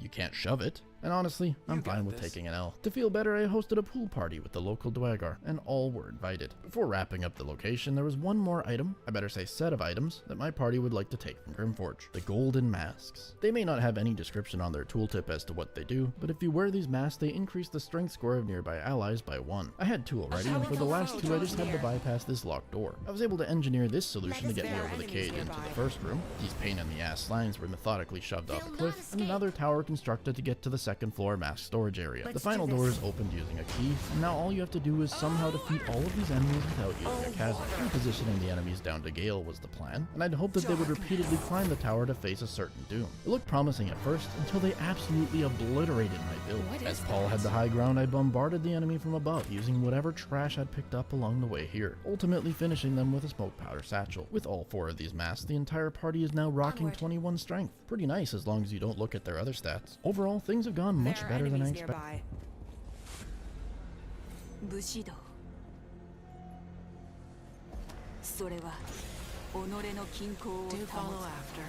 Expected throughout Act 1, but as we enter the mountain pass, I don't have high hopes. I used the attack option to instigate a battle with these outdoor gith, as it's one confrontation I felt about 81% confident in. Engaging in combat in areas you normally just don't bother with was rather enjoyable, even if the AI gets a little janky because of it. The kobolds being one of the most cost-effective time to XP ratio fights in the game meant I was not gonna skip it. A rooftop should have made it easy, but because shove requires pixel-perfect accuracy to do anything, it was not.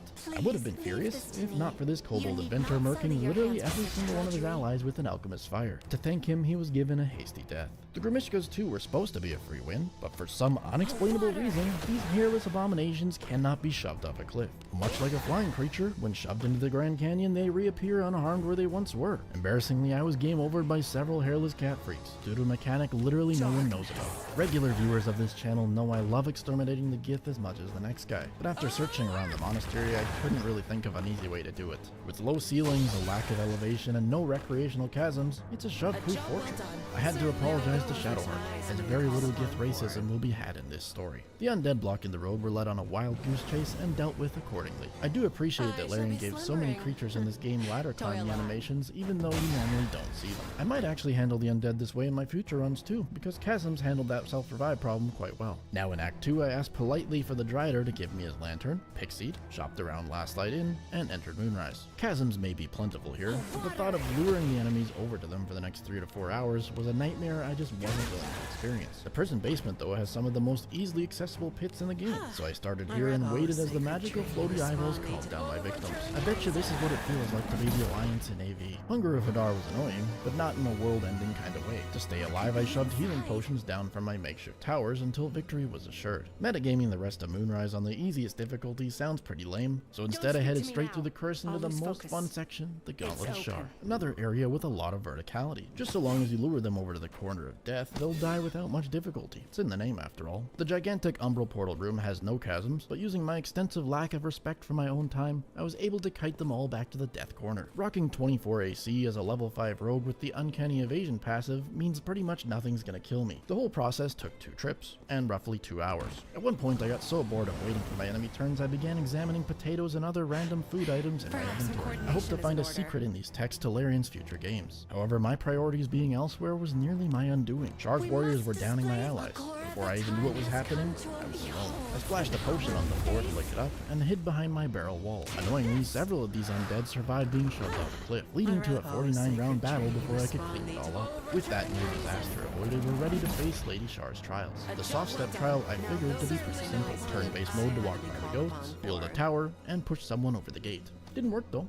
Don't know why. So I had to get someone else to go get me the key by shoving them through this small gap in the wall. Overall, it's about a 4 out of 10 on the pain in my ass scale. The self-same trial I sent Gale in naked to hopefully cheese the fight with a weaker clone. I expected this fight to be a joke, what with that chasm being right there, but what me of the past was unaware of is that these copies are completely unshovable. My first attempt to lure it onto a box over the chasm and shove the box out from under its feet completely failed. The next strategy involved gathering several kobold in a barrel and surprise shoving them in the direction of my clone. Aiming with shove is a mystery not even the world's greatest scientists can comprehend. That plan failed. I tried to lure them over with Will, and for a third time my plan was unsuccessful, as a naked unarmed copy of Will easily kicked 4 kobold asses. Plan 4, bombing from above. As previously established, aiming, near impossible, but at least against a melee combatant you can lure them into a pre-established bombard zone, bringing an end to a 9 out of 10 on the pain in my ass scale. As I cleaned up after myself, I wonder what the hell I'm doing with my life, a sentence I'm sure many of my viewers have said in the past, just not in this context. Momentarily, the Faith Leap child path appeared visible. Still wish I knew why the hell it does that sometimes, and despite the shove-only restriction having no bearing on one's ability to complete it, I still died twice while walking through the maze. 2 out of 10. Yurger's journey's next. 2 dozen 1 HP rats next to a chasm were obviously no contest for this part, but what threw me for a loop was at the end of the fight the Justiciar dude never spawned. I was worried the quest was now broken and I ran around confused for much too long until just going to check in with Yurger. Apparently I'd already completed the quest without even knowing it. Guessing that Justiciar spawned into the chasm earlier and instantly died before I met him. Regardless, that's all 4 gems. Not time to deal with the Night Song though. Long way before that. Shadowheart needs her spear or she's gonna whine and complain. Shar's librarians joined their brethren in the pit, which took much longer than usual due to this individual phasing through reality and being stuck under the map. I've got a strange feeling that no one else tested shove to these extremes. After braving the bugs, I got my spear, my umbrella was replaced, the Shadowfell unlocked, and now Belthy. It might seem obvious that fighting Balthazar in the Shadowfell makes the most sense, what with that zone being basically a gigantic chasm, but you'll see why shortly I think that would be a disaster. Instead, Belthy gave chase out of the bedroom while his undead followers were barricaded behind chests. He too joined the pit party, diving in like a poorly trained Olympic swarm. Only one more task to complete before starting the Shadowfell. Purchasing bombs off of Quartermaster Tally, then spamming long rests to refresh your items, and doing it over again. Canonically, we spent 6 months doing this, stockpiling more bombs than the Canadian military, which isn't really saying much. For me, this took 52 minutes, but for you, just a few seconds. Just like clicking that subscribe button, you lazy. Finally, the time you've all been waiting for. The first of the game's impossible jumping puzzles. Going into this, I was fairly confident that this obstacle was gonna kill the run. Like, how the hell does one cross 8 platforms using only shove? So, here's how. The first space rock is in range of the second for an easy start.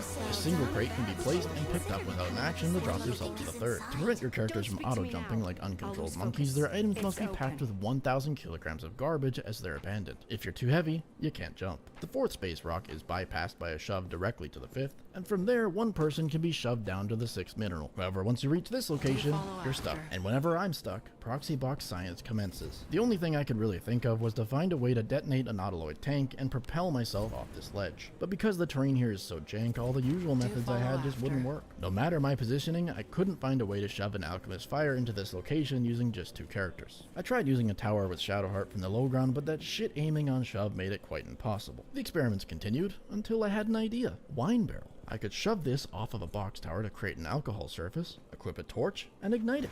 Boom goes the tank, down goes the will. Afterwards, a final big box tower is constructed until I find the magical blue line leading to the Night Song. At this rate, I may as well change my name to Boxygate Tactician, as they do end up solving most of my problems. Getting Shadowheart to this point is crucial, as to avoid using the help action later on in the game, she must spear the Night Song. This may not be a shove, but it's also not an action. I really love this game. Happy, proud, and feeling rather accomplished, I left behind the impossible jumping puzzle. The remaining party members were too far away to reach the exit portal, so the pixie port technique was used to escape the red zones. The safety railings at Moonrise were rather frustrating to deal with, but because some sections are broken, enemies could be lured over and shoved off. One by one, these cultists were passed along like batons, in a race to their death. All except for the necromancer chick. Just ignored her to walk on by for the confrontation with Ketherick. As many of you are aware, Ketherick is unshovable because screw you. There's also not much high ground up here to make use of, so once again proxy boxy tactics come into play. From 5 crates high, a shoved smoke powder bomb will detonate on impact to deal damage. The easier way for you cheesers at home is to just stack 20 bombs at his feet and one-shot Ketherick, but that felt a little bit outside the spirit of the challenge. The strategy worked well, and to my surprise, Ketherick even managed to topple a couple of them, but in the end, his loss was inevitable. Within the colony, a small membrane was not enough to block our path. Nice try, villains. And further in, I freed us, as I believe it's the only summon in the game which doesn't take any action or bonus actions to call to your side. Any nearby valuables were of course gathered, we elevatored down, and before battle I constructed a few crate towers using the item flame glitch to position them around the room. But for roleplay, let's pretend that was magic.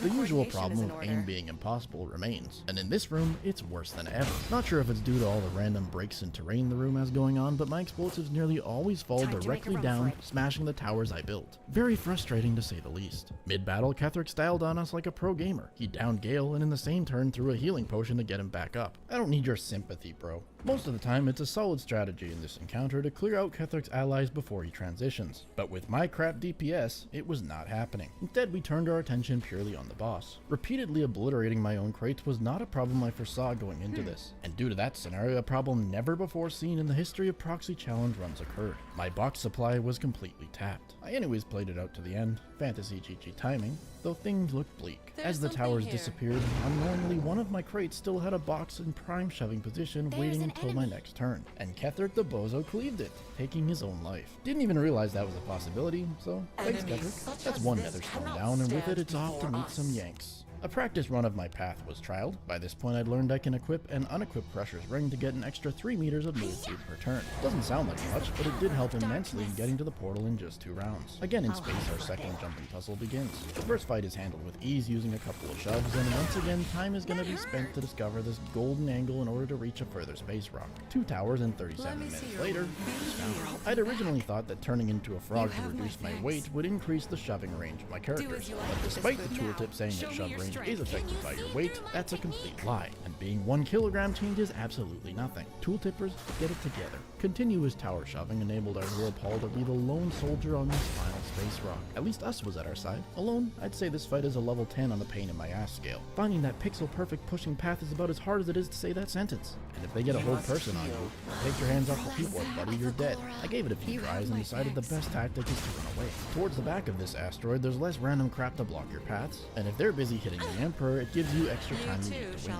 The God Run occurred when the Emperor was soloing the Gith, and I saved him through all the stuns. Shocking, right? It's pretty safe to say that on higher difficulty, this fight would have broken me. Into the city we went, successfully shoving our way through 2 acts. The guard checkpoint obstacle was bypassed thanks to our Iron Hand brethren. Then to get into the keep, I planned to parkour around the side and use this door here. But unlike other entities in this game, this door appears to be bomb-proof. I don't know why that is. So screw me for trying to be creative. I'm just gonna talk my way into the keep. With it.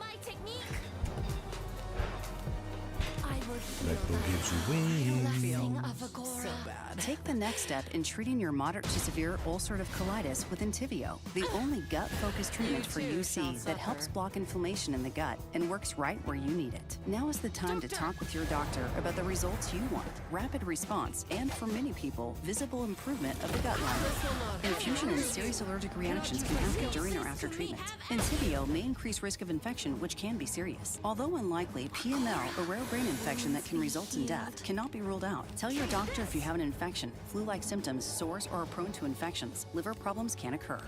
Learn more about the only treatment for UC that works right where you need it. And ask your doctor about gut-focused Entyvio, including the Entyvio pen. Gut-focused Entyvio. Within the castle, I attended the coronation of Gortash himself and invited him to play a game of Pass the Handsome Young Man, shoving him towards the balcony in just one round of combat. I bided my time for a couple of rounds until all of his bust fell off, and then Humpty Dumpty'd the tyrant. Looked pretty fun, so I Humpty Dumpty'd myself off too, surviving due to the rogue fall damage resistance passive, which was absolutely planned and not an accident.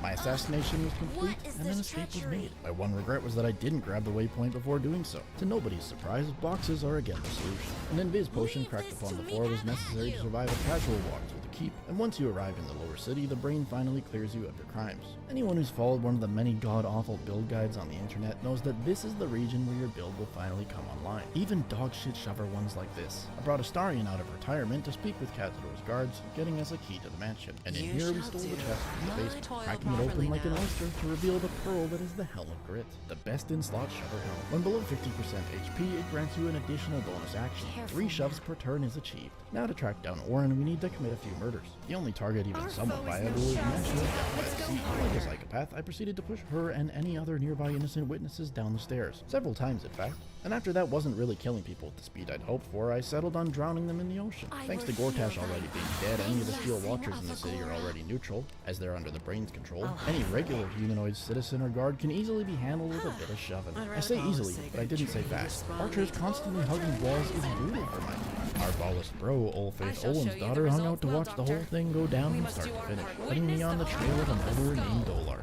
A re-release of a 20-year-old game temporarily paused the challenge. Todd Howard got me to buy horse armor again, and upon returning to Baldur's Gate, I shoved the murderer's gang, then ran to the guards like a coward. They stopped that criminal scum right there. Off this murderer's corpse, the tombstone password is obtained, but unfortunately there's no key. On the plus side, that door proved particularly vulnerable to fire. Funny enough, this fight has never been a challenge to me in the past, but trying to kill a chained-up elephant using only shove proved much more difficult than one might imagine. The elephant itself is unshovable. If you try to use an explosive, it breaks the chains, causing any nearby spectators to turn against you. Alchemist fire though, that's cool. Even though I accidentally hit Sarevok, he brushed it off like it was nothing. That elephant barbecue brings us to level 9, and Sarevok hands over the Amulet of Ball, tasking us to go kill his daughter. Family goal. Into the sewers, through the door, and walk through Manslaughter Chasm to get up to the Ball Temple. This is one fight I was dreading more than any other. Up until now, I've been looting barrels all game long, and honestly, I had no idea why. So I decided let's just randomly plop them all over the place and see what happens. Barrels often break the AI in this game. Attempt number 1 was going pretty well. Channelers were dealt with over time, and I'd brought more than enough crates after that near-disaster incident with Ketheric. A long 35-minute fight ensued, until suddenly I was moving a crate, and this happened. Well, funny, it appeared it was rather annoying.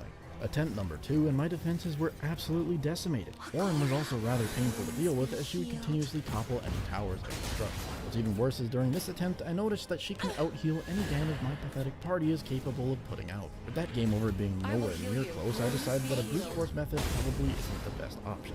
Time to engage my brain. I broke open a barrel of brine to lay down a caustic surface, and had my whole party stand in it to drop her health below 50%, which took a surprisingly long time unexplored. Next, I broke open 4 separate invisibility potions on the floor, slurped them up, and sent in the game to shove Orin towards the edge of the chasm. Once you start combat with Orin, she gains 7 stacks of Unstoppable and becomes immune to shove. My plan? Burst through all 7 of these stacks before she has a turn to transform into that obese Slayer form. With the Helm of Grit, I can swap it to each party member on their turn, giving us up to 12 shots to make this happen. The only reliable method I found to get past her uncanny evasion passive is via smoke powder barrel. Now with a bit of luck and some stress, her stacks slowly dissipated. No longer unstoppable, I dropped her like it's hot, and the cultists afterwards being invis spamming douchebags were far too difficult for me to kill. During the escape, Shadowheart blinked out of existence, bombardments as I slowly walked out the door to flee combat. The final nether stone is mine, and one boat trip later we're into the Morphic Pool. The brain cats were directed to a nearby river, tossed in like something you'd toss into a river, and then it's time for the easiest jumping puzzle of the game. A couple small bridges are nothing to seasoned adventurers like ourselves. Past Proxy leaving all of his boxes already set up in this room saved a lot of time. Thank you. And alongside the Emperor we entered the Upper City. The first courtyard is skipped in a more tedious yet typical invisible fashion, but for once the gauntlet is not easy. Going left leads to a locked door, not one that I could easily get past, and going right leads to a jumpable ledge, or in my case a shovable one. All I have to say for this part is you try to build a tower when you've got somebody nuking you from orbit every turn. And even when you do manage to get 2 people up this tower, Shove is pure ass and lies to you. One game over later and a fresh go around, I'd brute force the problem. However, no amount of brute force could prepare me for the final boss battle. And no, sacrificing Gale to skip the fight isn't a real ending in my books. Initial trial runs using the walk and pray method didn't work. Praying never really does. The Emperor is a pathetic excuse for a mind flare. Like almost any other playthrough at this point, invisibility is my only choice. The tried and true box tower shove method was used to make the Emperor and 3 party members invisible. However, Gale would have no way to get invis himself. Unintentionally, he is sacrificed to skip the fight. Again, wooden barrels were placed in an attempt to cover our asses, but a big fire-breathing dragon made short work of those. Without dash, dodging these nautiloid bombardments was rather difficult. But thankfully, the uncanny evasion passive came in clutch to luck out and roll all zeros. Shortly thereafter, the Emperor managed to channel the nether stones into the crown. Not a shove, but it is a necessary evil. If you don't like that, that's okay. Go ahead and write a nasty comment calling me out. In the end, we'll both be happy. The inside of the brain portal region has a natural high ground overlooking it, so one would think that it means no further crate shenanigans are required. Just place down your alchemist fire, shove it into the direction of the brain, and I missed. Okay, that was weird. Surely I just screwed that up, right? A second shove of another object confirmed that is not the case. For whatever reason, Larian did not give this floor collision when objects are shoved towards it. Throwing crap nearby works fine, jumping's okay, but any object shoved just phases through it as if it didn't even exist. Through continued testing, I discovered a way to hit the brain via shoved objects, but no matter what, it always dealt 0 damage. As ridiculous as this is, the Nether Brain is the one and only creature in Baldur's Gate 3 you cannot kill or damage via shove. A reality I never expected. You can rig up an explosive box setup like this and move it out of his fire to kill it without any action whatsoever, though to me that isn't really what this challenge was about. I'd overcome chasms, unshovable entities, and the Oblivion Crisis itself to get here, but in the end, you cannot use shove to make it happen. Due to a bug that no one ever talks about, because who the hell is using shove 40 hours into their playthrough? Thanks, Todd Howard. Technically the brain died, I'm gonna let you decide whether or not this one counted. If you enjoyed this video, check out my throw only challenge run. I promise it's just as stupid. If you didn't enjoy the video, I don't know why you're still here. Thanks. And to my channel members, thank you guys even more. Until next time, Roxy out.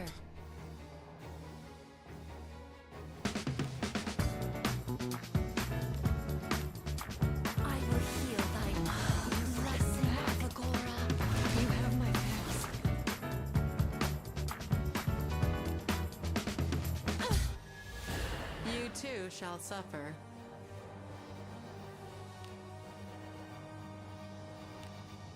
I will heal you. Wounds be healed. Can you see through my technique? My son, tell me why we fight. Because our enemies still lives. Blessing of Agora. You have my thanks. The poison spreads. I am not deterred by poison.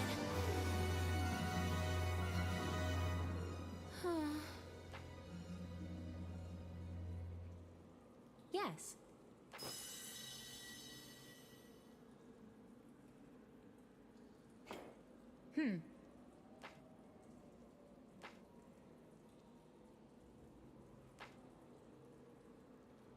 A powerful foe draws near. Let's go.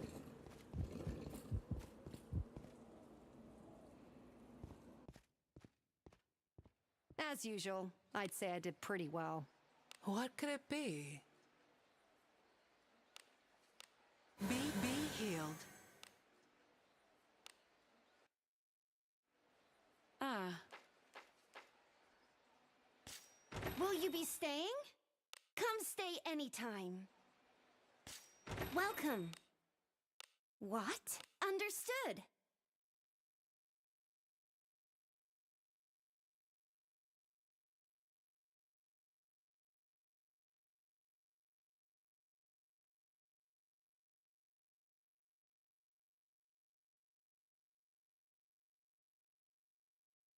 Wait, what?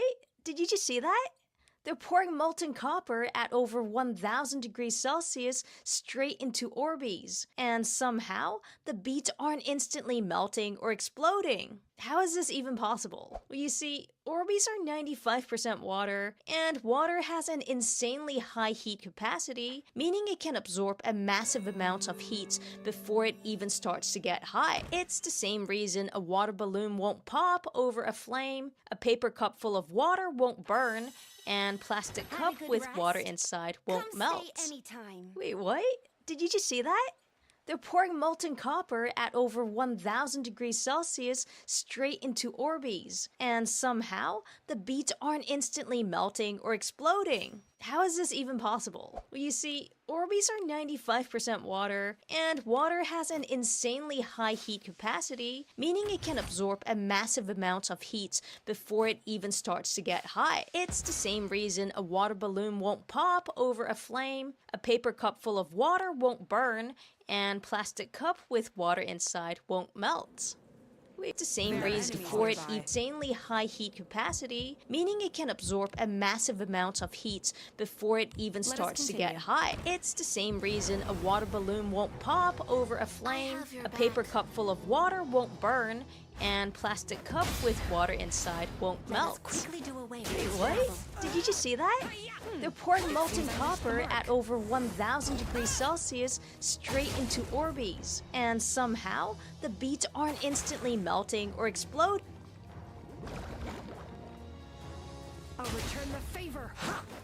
You can't control when you land a black flash. With everything we've seen so far, that's completely true. Nobody can just force their cursed energy to flash black out of nowhere. It just doesn't really work that way. Even with Gojo's 6 Eyes and his limitless curse technique, you'd really think it's just down to luck. Or maybe not completely. Nobody lands black flashes by mistake. It's never a coincidence. It's Jujutsu Kaisen's own critical blow. It's a game changer even for special grades. Landing a black flash fundamentally isn't just luck. There's definitely ways to increase your chances. It is never guaranteed, but it's also not completely random. It's not like people just hit black flashes by accident. But even then, Gojo says it just comes down to nothing but luck. Even while playing by the rules, you can't just win a black flash. But if we look at moments that happen right before igniting the black sparks, there's one similarity. Each time before cursed energy begins to flash black, there's a certain aspect to every mindset of the sorcerer that's all too consistent. It's like they're giving into a certain state of mind that begins to create the most uncontrollable aspect of cursed energy. Today I'll be covering exactly what makes black flashes happen and why they might not be as random as you think with the correct mindset.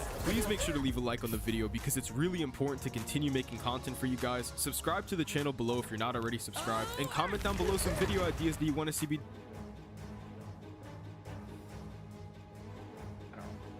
But why? Let's break it down. There are two elements here, okay? RAR and XD. XD is an emoticon face, like ooh woo. I should stand on this side. The D is like a widely smiling, laughing mouth. The X, I think, would be literally translated as dead, but in this case, it's like dying laughing. So XD is like, oh my god, that's so funny, I'm dying laughing. It seems I missed the mark. Can't fucking move your head with these things. XD was widely used in the 2000s and 2010, basically until emojis usurped the humble emoticon. It was super normal. It wasn't associated with any particular niche or subculture. It was just a common way that people would say crying laughing or dying laughing or whatever. Source, I was there. I remember 2010. Easy. We understand XD. RAR is a deeper rabbit hole though. Granger knows that if you're a lineman in charge of keeping the lights on, you go to great lengths, and sometimes heights, to ensure the power is always flowing. Which is why you can count on Granger for professional-grade products and next-day delivery, so you have everything you need to get the job done. Call 1-800-GRANGER, click Granger.com, or just stop by. Granger, for the ones who get it done. But before we get into it, a word from this video's sponsor, Helix. It's time to get cozy for the winter season, and if your mattress sucks, Well, that just won't do now, will it? Helix makes premium mattresses customized to fit your unique needs and conveniently shipped straight to your door. Everyone's different. Everyone sleeps differently, which is why Helix has a sleep quiz designed to match you with your perfect mattress based on your body type and sleep preferences. If you sleep with a partner, you can take the quiz together to find something that is the perfect compromise for the two of you. Based on my results, Helix matched me with their Twilight Lux mattress, this beautiful mattress that you see before your eyes. It is their firmest mattress. I do tend to like a firmer mattress because of the scoliosis demons that live in my spine. Helix has been reviewed against hundreds of competitors and is the most awarded. The Helix Midnight Lux has been ranked the best overall mattress according to both Forbes and Wired. But if that's not the one for you, the Helix lineup offers 20 unique mattresses to choose from, as well as a line of mattress toppers that are designed to be used on non-Helix mattresses. So if you're looking to improve your old mattress, these are an excellent option. They've got the premium mattress topper for sleepers who are looking for added pressure relief, the Ergo Align mattress topper, which has 3 support zones to optimize spinal alignment, the Dual Comfort mattress topper, which is made for couples with different sleep preferences. You can also adjust the firmness of every mattress topper, which I think is pretty cool. I've had my Helix mattress for around 3 years now, and I still absolutely love it. Myself, my partner, our beautiful baby Binguses are sleeping excellently on it. And if it makes you nervous to buy a mattress that you haven't tried out in person, don't worry, because Helix offers seamless returns and exchanges. You get a 120-night sleep trial. You can sleep on this baby for 120 nights before you decide if you really love it. There's also a lifetime warranty, there are financing options, flexible payment plans. I really like my Helix mattress, so if you're in the market for a new bed, go check them out. And now is a great time to do so. If you visit my magical link, helix.com/strangeeons, you can take advantage of their extended Cyber Monday sale and get 20% off site-wide. And now I return you moon to your regularly scheduled content. It comes from roar, except spelling with the W makes it cuter sounding. It's kind of cute in the same way that woo is. But that does not mean that it's related to woo. It is not, okay? Typing quirks and purposeful misspellings were really popular as a way of conveying tone and personality in a text-based medium. It probably started because texting was like kind of a nightmare in the 90s and 2000s. And to illustrate this, I have a physical artifact to show the class, okay? This is my first phone. Are you ready? Are you ready? Yes. The keyboard looks like this. This is a special texting keyboard. This was definitely designed with like hip teens and tweens who like to text in mind. But it was still not a great experience. I used this thing until like 2014, honestly, and by then some of my friends had iPhones and like there was no comparison. Okay, this was about the best it got, and it wasn't great. Of course, you're going to invent short forms and spell things as minimally and as possible when you have to type on this and that.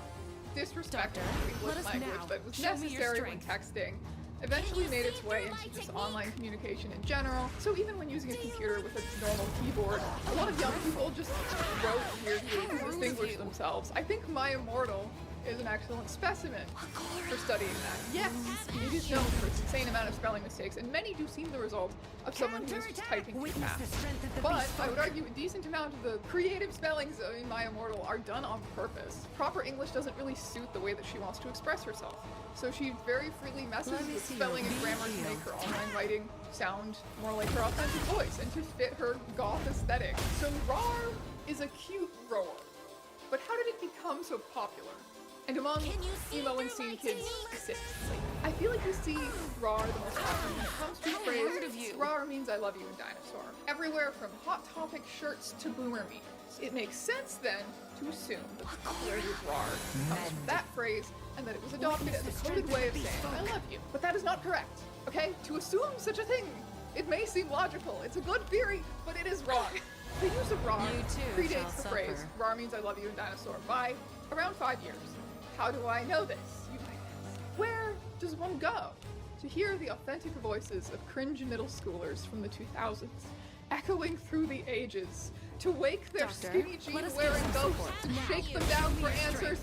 It's fanfiction author's notes. Okay? And what I discovered is that we were RARing in 2003, which is way earlier than expected. The Know Your Meme page for RARXD points to this 2004 DeviantArt post as the earliest known use of it, but as usual, Know Your Meme is wrong. Know Your Meme is a great resource a lot of the time, but for some of these more obscure ones, it's not. That is not the oldest searchable RARXD on DeviantArt. This is the oldest searchable RAR XD on DeviantArt, and it is from 2003, like the earliest example from fanfiction.net. Both of those sites show the emergence and immediate spike in usage of RAR in 2003. We were RARing in 2003, yes. But it did not mean I love you in Dinosaur. The first evidence of RAR means I love you in Dinosaur entering people's vocabulary isn't until 2008. Sassy Pecan, do you know what RAR means in Dino language? So why then were we RARing? I have come across a 2008 blog post claiming to teach you how to talk and act like a scene kid. Some people type like this, but that gets really annoying and is a bit stereotypes. To say that something is very cool or the best, phrases such as that is the sex or that is the shit or so Vogue. P.S. Vogue is a fashion magazine, and saying that means something is fashionable or modern. The only text talk to regular talk a scene kid is allowed to use is OMG. Do not say LOL in real life or you'll be a poser. That is not good. Scenes are known for being very random, but be sparing. No one likes the person who shouts, I like cupcakes every 2 minutes. RAR and GR are additions, mostly used to express frustration. You are not seen if you dress and talk like one. You must be into the music too. No Jonas Brothers and skinny jeans / bright eyeliner. They don't work well together. Become invested in the local / indie scene, metal, screamo, electronica, or techno / trance. Scene gets its name from music scene. Every commenter quickly informed the writer of this post that you can't just force yourself to dress or talk or act a certain way to fit a label. That's literally being a poser. In fact, anyone who actually calls themselves scene or emo is a tryhard poser. And if you're really just different, then you can't categorize, okay? Which I think is a good reminder of the silliness of trying to define these things. You know, that we are imposing labels and definitions on a group of people who really didn't use them, and in fact hated them. And that very few people ever fit cleanly into categories like scene, emo, hardcore, and very few people who use the word RAR ever gave it a definition. They might not even use it the same way as the next person might use it. So is it futile? Is our mission to understand RAR futile? No.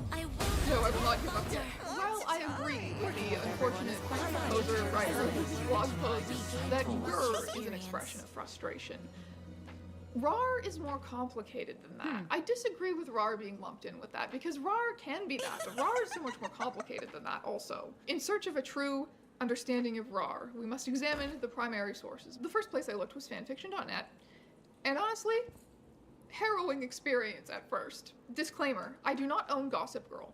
RAR. Rate and review. RAR. Enjoy. Rated M for cussin' and some girl-on-girl smut. RAR. AU. Please comment. RAR. Ah! Apocalypse. RAR. Rated T for imagery, not a lemon. RAR. Complete. Please rate and review. RAR. Wizardmon looked out to the sea and saw... RAR, read it and find out what he saw. Middle-aged Gundam pilots trying to manage a rescue mission. RAR. Slight yaoi. Another one of my sappy stories. I had to write a Cho Cedric fic, so RAR. The way that people are dropping RAR like it's punctuation, like it's an emoticon almost. I started to wonder, is RAR like the inverse of uwu? You know, uwu was an emoticon that came to be used like a word. Is RAR a word that has no literal definition but is used almost like an emoticon to signify tone? Somehow? The McDonald's snack wrap is back. You brought it back! Ranch snack wrap. Spicy snack wrap. You broke the internet. For a snack. There. Snack wrap is back. Ba-da-ba-ba-ba. Perhaps some coordination is in order. And if so, what tone? Like, I'm still confused. RAR. Haha, did I get your attention? Well, this story is about Ayame and Koga. Oh my god, okay. Okay, so, the 2000s and early 2010s I shall show you the results. Well, the era of we must random witness humor. The power of the skull. It's hard to explain the appeal of this if you were not in middle school at the time, because in retrospect it is really truly annoying. Are you random? Moo, oink, rar, see? Purple angel, gerbil, rar, XDD. Rar, I'm a goldfish, you know, the usual. Unicorns go rar. Rar certainly feels at home among these proclamations of quirky nonsense. So, is it true? Is it futile then? Is this when we give up? No. No, I will persevere a little longer. I will continue to ask, why does Sasuke keep saying rar? Let's go back to the absolute basics, right? On the most literal level, rar is a cute roar, or like a growl, you know, the noise of some scary animal with fangs that is also cute. So on DeviantArt, you see a lot of people using it in the captions of their drawings of animals or fantasy creatures or anthropomorphic characters, You see it used a lot when people are designing their edgy original characters who they've given fangs and claws and wings and etc. And yes, she has fangs like Namek, and nice pointy nails, rar. She is also called Ninjasaurus, rar, XD. Sometimes though you will literally just see a picture of a normal cat captioned rar, because it's a cute animal. Okay, so these are uses of rar that are starting to make sense. And what else might you do if you are perhaps some kind of a creature with fangs and claws? Fight? Defend yourself? There are certainly uses of rar that reflect that. As someone in a game who never trash talks, I do find it irritating when people are all rar at each other instead of playing the game. Rar, XD, a sketch I did of Jono and Cashew from G Gundam. Kushina being a rar feminist ninja. What fighting style are you? A McGonagall Umbridge showdown, rar. When Cortex was finally able to stand on his foot again, he stormed over to his minions. What are you boneheads saying about me? He roared, rar. Sometimes fanfiction authors will rar at their potential audiences as a sort of gentle threat away from content they might not like. Yowie, rar, be warned. Rate and review, enjoy, no flames, rar. You have been warned, rar. Read or die, rar. Rar, don't post or steal please. And yeah, I know I probably spelled Mirier wrong, good, rar. Rar winds up being used to express all kinds of frustrations. I'm trying to get all of my commission line arts finished today since school starts tomorrow, rar, XD. I look so handsome here, OMG, I want to be a guy now, rar. Update, I made a mistake. I deleted this one on accident, so I had to fix it. Rar! Damn it, Evan! You had to stick out your tongue! Rar almost always expresses semi-joking anger due to its cuteness. You could be saying, you stupid illiterate haters, fuck off if you don't like my yaoi, but you're not. You're saying rar. The aggression is fake. I think pairing it with XD adds even another layer of irony or self-awareness. It's like, ooh, I'm gonna get you, LOL. You're laughing at yourself when you say that. From here, rar becomes an expression of being jokingly edgy, scary, villainous, but also cute. Darkness will conquer all, rar. These edgy, scary creature implications, I think, is what makes it so popular with the, I don't know, emo scene, goth type crowd. In fact, there is a delightful amount of raring vampires on DeviantArt. Another thing I did not expect, there's so many funny vampire selfies and vampire art. Attacks you and bites you, rar, XD. Take this quiz or I will bite you, rar. Maybe I was a monster. Maybe the rumors were true. So, rar and stuff. You see a lot of poses like this, like a claw or a paw of sorts. Sometimes it's more claw, sometimes it's more paw. And people doing like growling faces in selfies. And of course, wherever you have monsters, you inevitably have monster fuckers. There are plenty of examples of rar being used to express attraction. Sexy emo boys, rar. I think he's hot, rar, XD.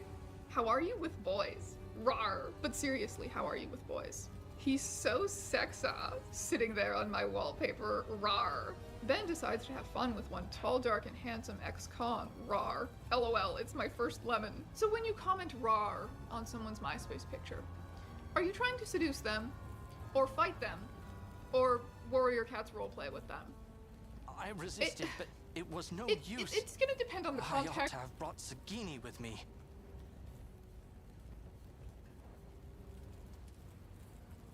I was unable to protect Alinus. Any alliance with the elves is likely quite hopeless now. You've been gone some time. I trust you have something to show for it. While the Elven Alliance is regrettably off the table, perhaps the Admiral will find solace in merely having the witch. Very well. I shall endeavor to ensure her handover to the Admiral serves as an acceptable settlement.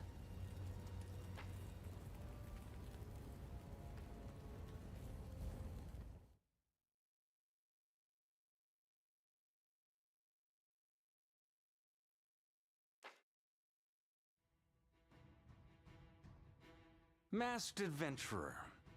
It seems our elven patron was put to the torch, was she not?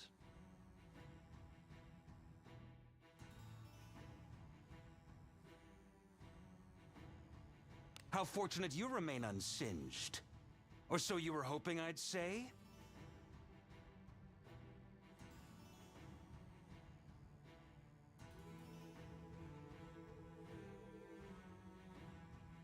Any chance we had for an alliance with those elves is lost to the deep. Disgraceful.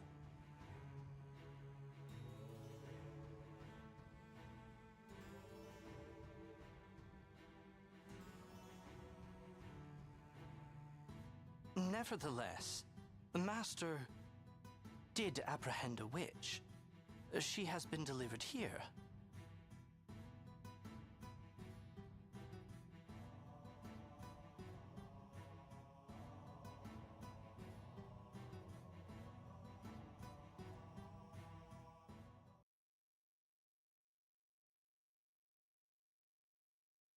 Disheveled as you are a woman of great beauty.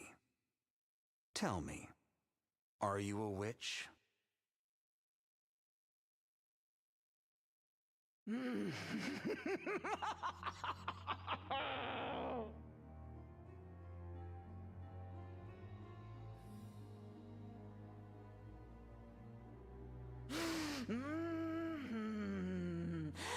Thank you for bringing me all this way to such a distant place. Because of that, some parts of me can be free. Thank you. Thank you.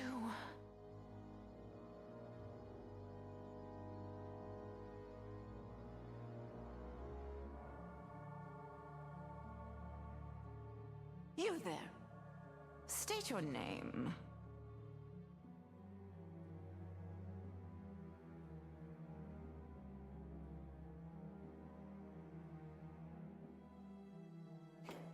Oh my. So imposing and still too shy to speak. I must say, that is to my liking.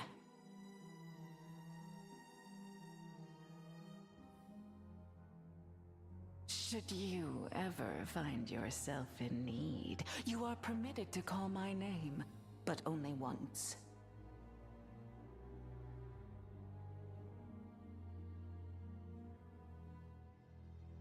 As for what to call me, yes, Belcadia will do.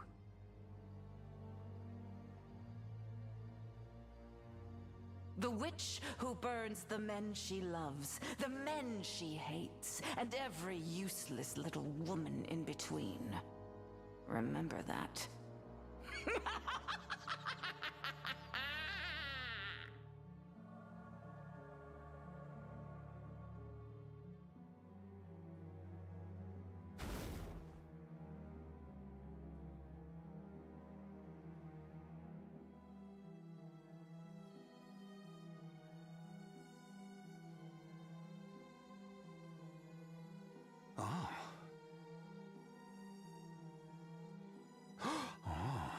Interesting. Well, you've shown me something quite interesting indeed. So witches are not merely mass hallucination. They've actually been real. Oh, I am satisfied. That was a fine spectacle. Alliance with the elves can wait.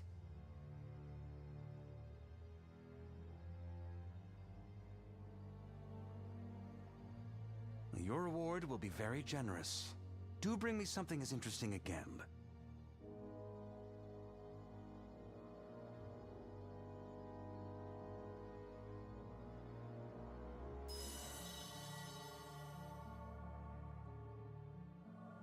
I have great expectations of you, masked adventurer.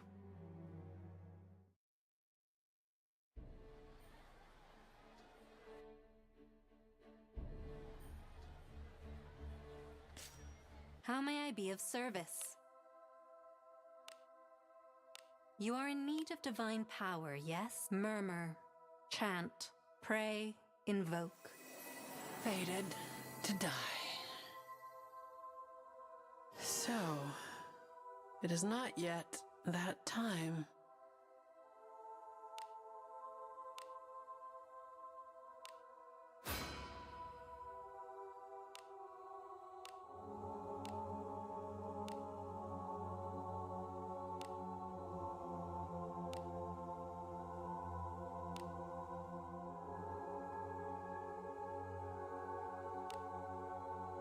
A blessing upon you, adventurers.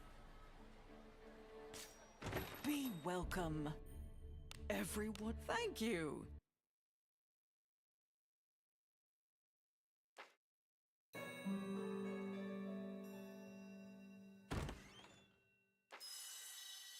Had a good sleep? Do come again. This place is as gloomy as always.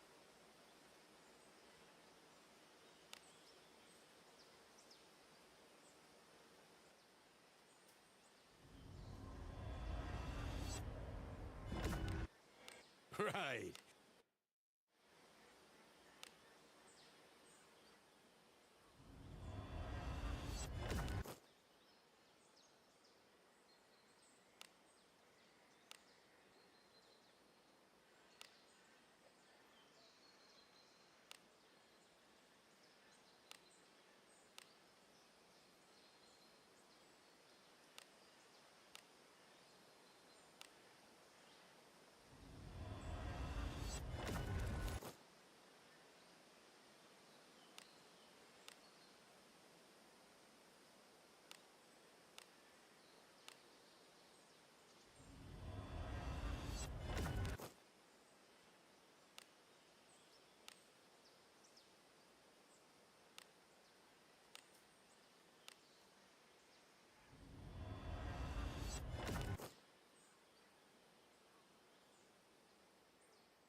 Welcome. How can I help you today? Anything catch your fancy?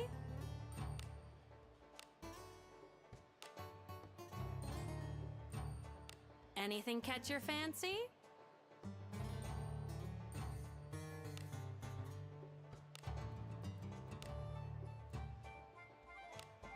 Yeah.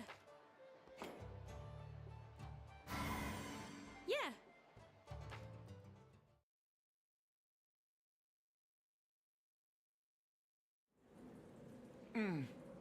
Next, to make things even more vague and unhelpful to any time travelers looking to go back to 2007, there are plenty of examples of RAR being used as an expression of just kind of excitement or a burst of energy, you know? Something like, yay, awesome, excited to be here. RAR, another one. RAR, yay, my second quiz, I love it. My first thing on quiz out. The title explains it perfectly. Please take RAR. Made up my own Sailor Scout, RAR, XD. Sometimes RAR is almost like an excited greeting, like, hello! Exclamation point. I'm here and I'm cute, edgy. I'll update this page later. Sweat. RAR. Hello. RAR. XD. I'm traditional, no computer tablets, coloring programs, etc. This brings us finally to RAR means I love you in dinosaur. If you Google that phrase today, one of the first pictures you will find is this one, or some variation. There's tons of variations of it.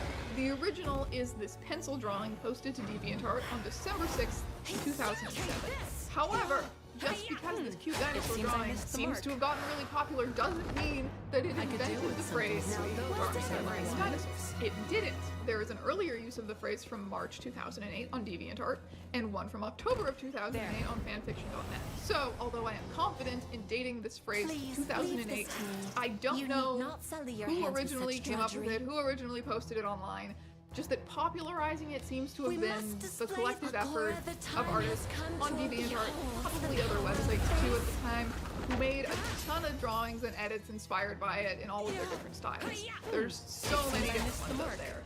Finally, we have arrived at the most well-known meaning of RAR, but let's not forget all of the history leading up to that. In the words of one DeviantArt poet, RAR means I love you in dinosaur. Let us continue. RAR gives a sense of false anger. RAR is such a cute word. RAR. I broke a nail. Ooh. RAR. I love you. Just RAR. Perhaps some coordination is in order. Summer's wrapping up, and life is picking back up. What?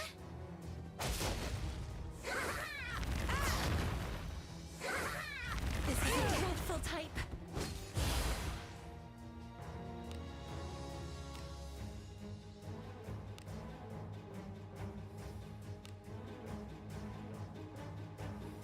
beholds the protection. Enjoy the blessing of a god.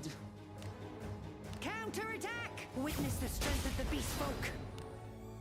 Huh. I'd rather. Oh, sacred tree, respond thee to overturn reason. I shall show you the results. Well, Doctor, we must do our part. Witness the power of the skull. Have at you!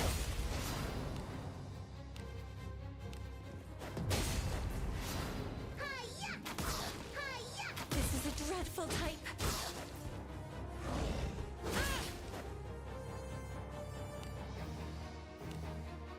Leave this to have at you!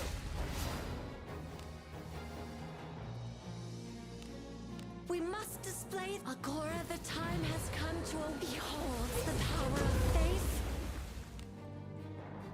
Witness the strength of the beast folk.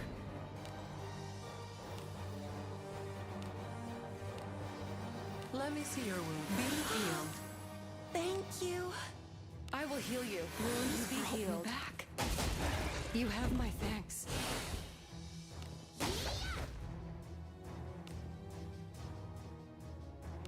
Hiya! 'Tis the power of darkness. Well played. Never could have guessed adventuring could be quite so entertaining. What do you think is inside? Hi, I'm Adam Ragusia, YouTube cook, science enthusiast, and noted fan of freshwater life.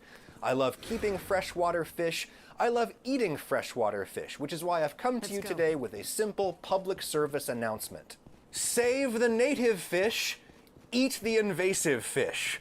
This is some invasive carp that I'm going to show you how I cooked. If you love freshwater fish too, in any... There are over 600 unique spells in Baldur's Gate 3. Some provide mobility, others just utility. But what if you wanted to use just one ability? Can you beat Baldur's Gate 3 using only throw? When I say only throw, I mean only throw. The rules of the challenge are simple. My 4 main characters will never use anything in the spellbook which is not throw, even when outside of combat. That includes things like jumping, reactions, and the Eldritch Knight's bound weapons. All banned. Items which require actions, like potions, scrolls, or lockpicks, are banned unless they're thrown. Which means yes, my bonus actions are entirely worthless. With the rules set in stone, let's move on to character creation. Because any racial spell which is not a passive cannot be used, and because I think they look funny, I went with a halfling barbarian. I also maxed out the strength for higher damage and named our hero Bomb Trady. The challenge begins with the unending task of looting ammunition, because I always need to have something to throw at my enemies. The first battle was uneventful, but upon entering the second battle, I immediately realized my first pain point. Picking up items a second time is annoying, so I used imps as my ammunition and solved the problem by killing 2 imps with 1 hit, followed by tossing myself to the control of the ship, where I learned that throwing myself can cause me to go prone and lose my turn. Lesson learned. I'll definitely never make that mistake again. That's called foreshadowing. We Titanicked the ship, woke up on a beach, and recruited Shadowheart. Together, we made some brains brain dead. I barely restrained myself from habitually using guidance, and because I like bad girls, I liberated Lae'zel, who was not even a party member yet, and she still killed a tiefling using the throw ability. Nice move, Lae'zel. Grandpa and the girls then made their way to the grove to buy the best ring in the game, and then beelined it to the goblins' camp. For the first time in 700 plus hours played, I didn't disguise myself as a drow to skip the dialogue. Turns out you can force the goblin to eat some warg dung instead. I can't really explain the shit-eating brain that my character had during the cutscene. On arrival at the camp, I purchased the first weapon which makes this challenge even slightly bearable, the returning pike. The weapon, which when thrown, will automatically be sent back into your inventory, meaning for one of my party members, I don't need to worry about holding on to 50 daggers at all times. With our average power weapon in hand, we backtracked to free Withers from his tomb, picked up a dwarf hireling, and then reworked our companions' classes into fighters for the champion subclass and additional crit chance. We smashed a mirror for good luck, left the town in search of experience, and ran into the biggest challenge thus far, a 2-foot gap in the road. These gaps are the reason that I made my character a halfling. Halflings are extremely throwing. I cleared the gap and used the nearby waypoint to link the party back up. We then used our throwing skills to yeet some wood off of a trapped man and struggled to throw down the door. Up the road, a hyena exploded, granting us enough experience to reach level 4.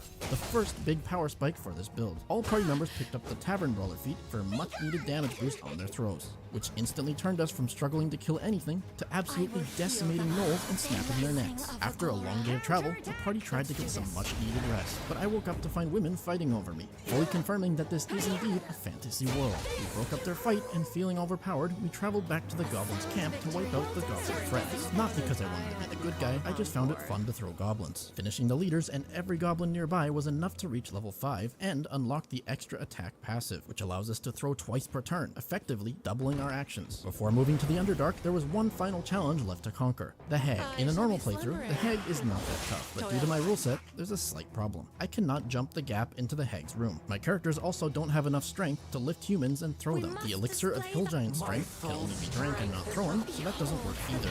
Only the halfling is light enough to be thrown into the Hag's room, so Bomb Trady will need to solo the Hag. You might be thinking, can't you just skip the Hag? It's not really a necessary encounter. And to that, all I have to say is, what would Brian Boitano do? He'd make a plan and he'd follow through. That's what Brian Boitano would do. We pre-buffed by throwing a poison resistance elixir. Don't ask why that elixir works and others don't, because I don't know the answer. Additionally, threw down a speed potion for a second action point, and then initiated the fight. The Hag's first turn, she summons 4 illusions of herself, which all get a turn before I even get one, bringing me down to about half health. But on my turn, I just needed to throw one object at each illusion to finish them off. With the illusions down, the Hag tries to follow up with a magic trick where she pretends to be this girl. But I've already played the game before, so I already knew which girl she is. I continued tossing javelins at her, but it wasn't quite enough. She summoned 4 additional illusions. I attempted to finish her and failed, getting her down to just 3 health, which I thought would be enough and trigger the ending scene, but apparently not. Her clones then stunned me, ran up, and crit me, bringing me down to just 4 HP. I stood stun locked, but suddenly the Hag surrendered, which means that's a technical victory. I'll take it. She ripped out her hair and threw it at us. It's at that point I remembered my rule set and realized I can't even use the reward for doing this, because it's a consumable item. Moving on. With the Hag defeated, we regrouped and descended into the Underdark. Throwing magic petals allowed us to sneak into the Arcane Tower, and with a bit of skydiving, we were able to repower the elevator. Atop the tower, this robot hugged us and let us borrow his enchanted chair leg. Trust me, it makes sense. I still had one last item that I wanted to obtain in this area, the Mithril armor from Grimforge. We Grand Theft Auto'd a boat, and with the power of gnome tossing, managed to traverse most of the way to the forge. Gathering the Mithril ore was no problem. Reaching the forge, however, yeah, pretty far. I tried to build a bridge, but it didn't work.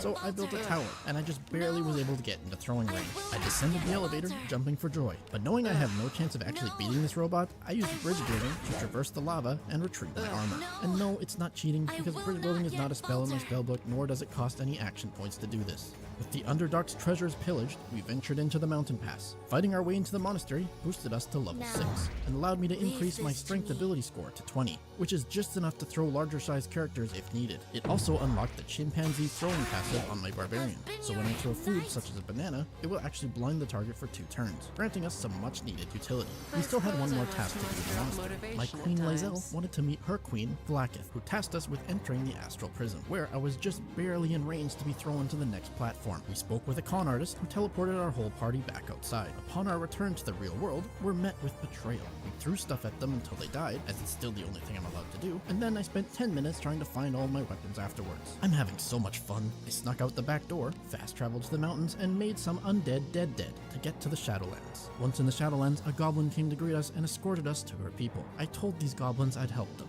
I didn't.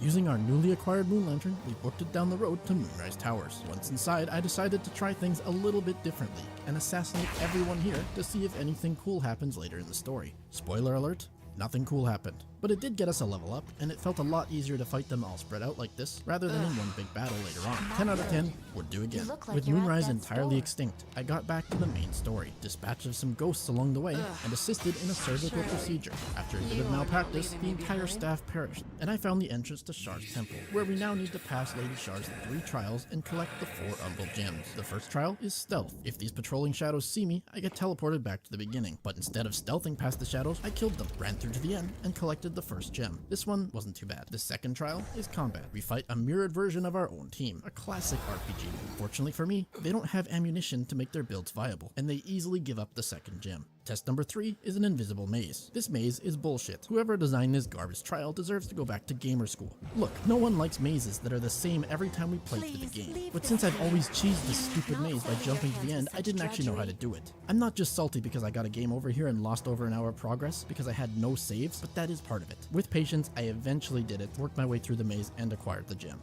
With the trials passed, we cleared out the nearby library to reach level 8 and negotiated with the Hellspawn for the final Umbral gem. The negotiations broke down afterwards though, and Withers had my back. With all 4 gems in our possession, it was time to go deal with Balthazar, or so I thought. Turns out that the fight at the door is insanely hard, as Throw can't hit these Umbral portals. The Umbral portals will continuously spawn additional enemies throughout the fight. In total, 25 enemies appeared in this one battle, and yes, I counted. I've never done the fight without killing the portals before. It was an extremely close call, with just one party member surviving at the end with a room full of items all over the place. If you want to give yourself a real challenge on your next playthrough, try this fight while leaving every portal alive. It is brutal. Balthazar was a joke in comparison. I just built a wall of candles to block his zombies and I threw spears over them. With the fat necroman out of the way, it was time to enter the Night Song's prison. Normally this step of the game poses no challenge whatsoever. You just jump along 8 platforms until you reach the end of the map. But due to the obvious fact that I can't use jump, we need to rely on throw. Using throw, we can reposition 3 characters from the first platform to the second platform. But then this character has no way down. Since they would be stuck up here forever, we're forced to kill our 4th ally. The distance between the second platform and the third one is very small, so if we use throw here, we basically wasted a character. So I came up with a strategy. Using a crate in our inventory, we can place the crate right on the edge of the cliff, walk on top of the crate, and then pick it back up. This lets us fall down to the third platform, then just repeat this for each character. From the third platform, we can use throw to bypass the 4th platform and land directly on the 5th. Once again, this causes one character to be stuck, this time out of range to be killed by the others, so he has to burn himself alive. The 2 remaining members sprint along the 5th platform until they reach the edge, and no matter where I aim, throwing from here cannot reach the 8th and final platform. It's also too far away to reach the platform next to it and use the crate trick again to fall down. Using a Lae'zel, I can throw Shadowheart down 1 more level, but she has no one left to throw her. Luckily, I've got one last trick up my sleeve. I can place an explosive barrel next to Lae'zel, and then get her to throw an Alchemist's Fire to ignite the barrel. The explosion knocks her back, allowing her to reach the same level that Shadowheart's on. You'd think that we're done here, right? But no, an invisible wall actually blocked the path to the final platform. Using a tower of crates, we can get enough height to toss Shadowheart over the invisible wall where she's in range to kill Lae'zel. And since Shadowheart has made it to the end, she can deal with the Night Song. If the Night Song is left alive, then this challenge is a failure, because in a later fight, the Night Song will require the help action to be used on her to progress the game. Shadowheart is the key. She is the only companion capable of killing the Night Song and avoiding that future failure. With no one left to talk her out of it, Shadowheart fulfills her destiny and finishes off the Night Song. With this ridiculous puzzle solved, we spoke with Withers to revive our team and get them out of the prison. Fully revived, the party returned to Moonrise Towers, faced no resistance, and met Ketheric Thorm atop the roof. This fight only requires dropping him to half health, where he runs away into the colony below. It took Pursuit to challenge him once more. Using a box tower, we sniped all of his allies and kept Ketheric blinded by tossing food into his eyes, which somehow makes him do nothing. After his transformation, the food strategy remained viable, and the Bone Man went down without putting up much of a fight. We collected his netherstone and proceeded up the road to Baldur's Gate. Along the way, we got ambushed by Githyanki, who we killed, but clearly these guys don't get the message because they immediately ambushed us again in our sleep. Instead of jumping past the enemies like I normally do, we threw Bomb Trady over their heads and into the portal, is what I wrote in the script. What actually happened was a bit more dramatic, as I'd forgotten my lesson from the tutorial, knocked myself prone, and nearly caused the game over. But with 1 turn left, we did make it inside. Our reward for escaping death, another jumping puzzle. This one wasn't as tricky to solve at least, as there's just 4 platforms, but it still leaves our leader Bomb all alone. Knowing there's a fight here, I threw down a speed potion and an invisibility potion to min-max it. We witnessed a Mind Flayer, who appears to also be attempting to throw only challenge, so of course I hopped in to take his side. The 2 Githyanki on the surface level were thrown off of the cliff and fell directly down into space, well known for its high gravitational pull.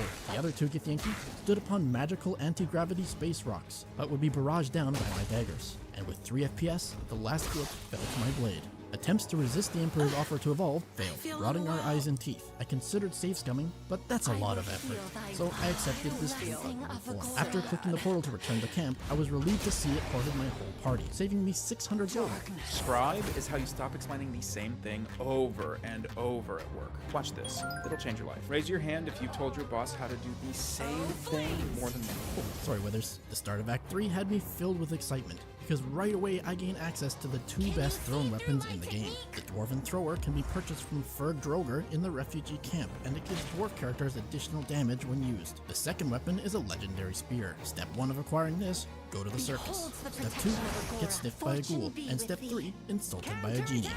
Who isn't wrong about what he said. Then we can purchase this genie's magical ring that he's been using to cheat the real game, which causes us to win the game, and he rage ports us into a jungle. Inside the jungle, we fight off some dinosaurs, run to the cliff's edge, and encounter another problem. There's a massive gap between us and the exit. But more importantly than that, the weapon that I want is inside the chest. I can break it open, but I still can't reach it. And only one character can ever enter this jungle area, meaning nobody's left to throw me. So it's time to get creative. Back in the circus, this kobold sells the gloves of displacement. When worn, it causes the wearer to swap places with their target when they hit them with a thrown object. My first idea was to throw the dinosaurs that are in the jungle across to the island, but unfortunately, they're too heavy to be thrown. So it's time for plan B. I need to spawn something. Back in Act 1, I picked up an item called the Caravan Chest. I smashed open the Caravan Chest, and inside is an item called the Iron Flask. This Iron Flask can be thrown one time only to summon a spectator enemy. By throwing it onto the island, we now have an enemy in position. Then by throwing something at it, the spectator and I will swap places, allowing me to grab the weapon and bolt out of the portal, granting us our third homing weapon and making Act 3 a lot more enjoyable. Before leaving the circus, Ronald McDonald put on a show, betrayed us, and gave us a chance to test out our new toys. Let's just say I had a good time at the circus. In a church next to the circus, we found a strange flying elephant. Not knowing what it was, we shot first and asked questions later, causing a man to show up and offer us a job as professional killers. Our task? Kill 2 people on a list of Asterian's fangirls, or something like that. I didn't actually read the list. We accepted the mission, pissed off some guards, and hit level 9. Climbing into a balcony proved much more difficult than I imagined, but I got there in the end. After fully exploring the area, we convinced the remaining guards to let us into Baldur's Gate's keep, and walked directly through to a wine party in the lower city, where we decided the best way to prevent death would be by killing a murderer. I thought I'd win max by throwing a speed potion to pre-buff for this fight, but 2 members of the anti-fun police ran through and stole it, forcing me to cheese it in another way. My hammers had weird texture bugs when they hit the target, but in the end, this dwarf perished before he could flee the battle. Next, we looted his handbag, a literal bag full of hands. Nice joke, Larian. These hands are the proof that we need to convince others that we are legit killers. So we took them to go tell Ball how good we are at being bad. He believed us, and turns out these guys also hate flying elephants. We were invited to bathe in a pool of blood, which appeared to be more of a kiddie pool based on its depth. You'd think a cult like this could at least afford an average-sized pool. The cult's leader gifted us the Amulet of Ball, and the title, Unholy Assassin. Feeling assassin, we traveled to meet the man with a quick, easy smile himself, Gortash. To progress the game, we need Gortash's Netherstone, and to be honest, we could easily just form an alliance to acquire his Netherstone and avoid killing him altogether, but that's kind of boring. And since I read comments that disliked that I always exploit in my videos, here's another one just for you. We're gonna kidnap Gortash. By using the throw action on Gortash and immediately canceling it, we can pick up Gortash. This allows us to carry him away from all of his guards to the bridge, where we can just toss him off like the trash he is, leaving his Netherstone behind for the taking. After 25 quest pop-ups, we reached level 10 and received a message from the Elder Brain. I believe it told me to kill Lauren, but Lauren died in Act 1.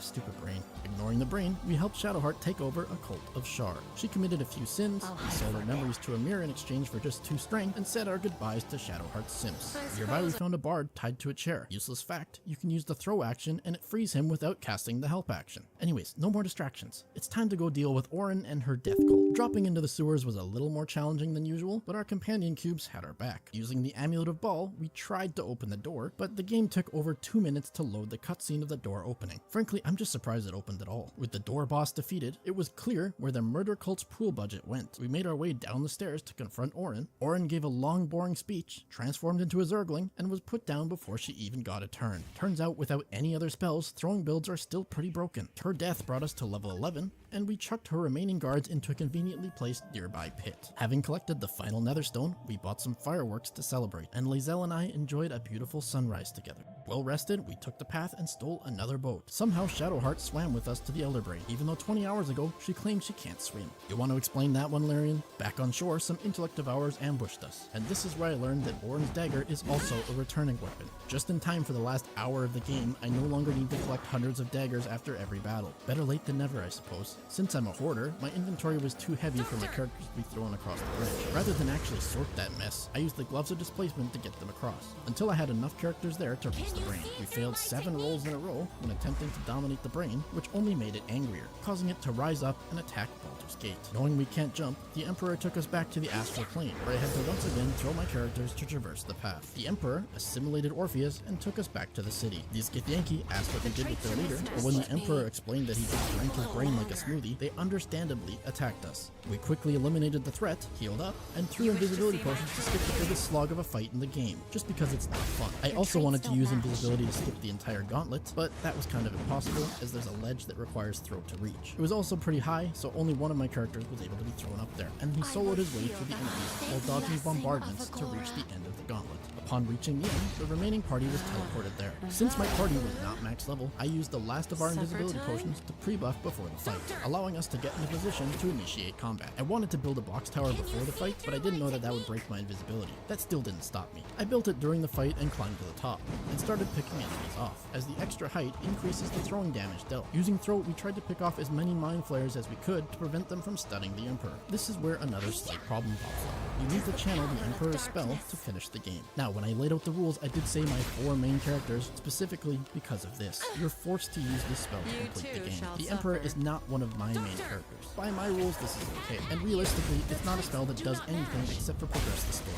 anyways. The Emperor started channeling the spell, and the rest of my team had one more turn to defend him against the Brain's soldiers, which went pretty smoothly. The portal opened, and we flooded into the Brain's inner sanctum, where we will now have 5 turns to finish it off or we lose the game. The Brain has a bit of a strange mechanic though. It's almost impossible to hit when you throw weapons at it. Even if you aim right at the Brain, they usually don't do anything. But because I'm a bit of a turbo nerd, I knew about this mechanic, and I came prepared. Earlier when I said I was buying fireworks to celebrate, that was only partially true. Fireworks are the most easily obtained explosive weapon in the game, and can be thrown to deal damage. The best part is, they don't need to directly hit the target to hurt them. It just needs to land nearby. But their damage is kind of weak, meaning you need to bring a lot of fireworks if you're going to use them for battles. With the damage problem solved, the Brain only has one real mechanic left. During the fight, the Brain keeps destroying platforms in the room. Some of these platforms have no ladders to get down from, so I used the box trick from earlier to get my team off of the platforms which were marked for detonation. Using explosives, we kept whittling down the Brain's health pool, and after a few minutes, the Brain fell to our explosive barrage. I let the Emperor kill the Brain, and I proved you can beat Baldur's Gate 3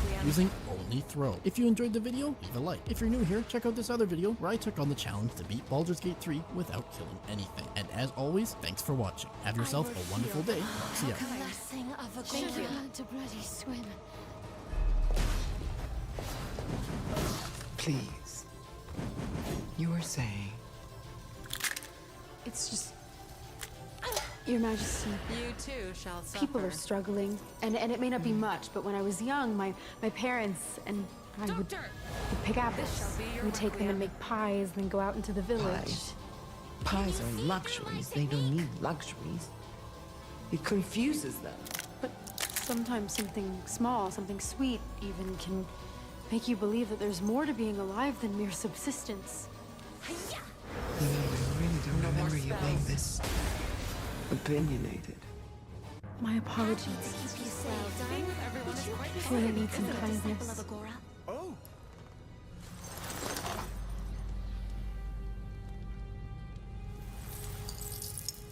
Fearless, fair, brave, true.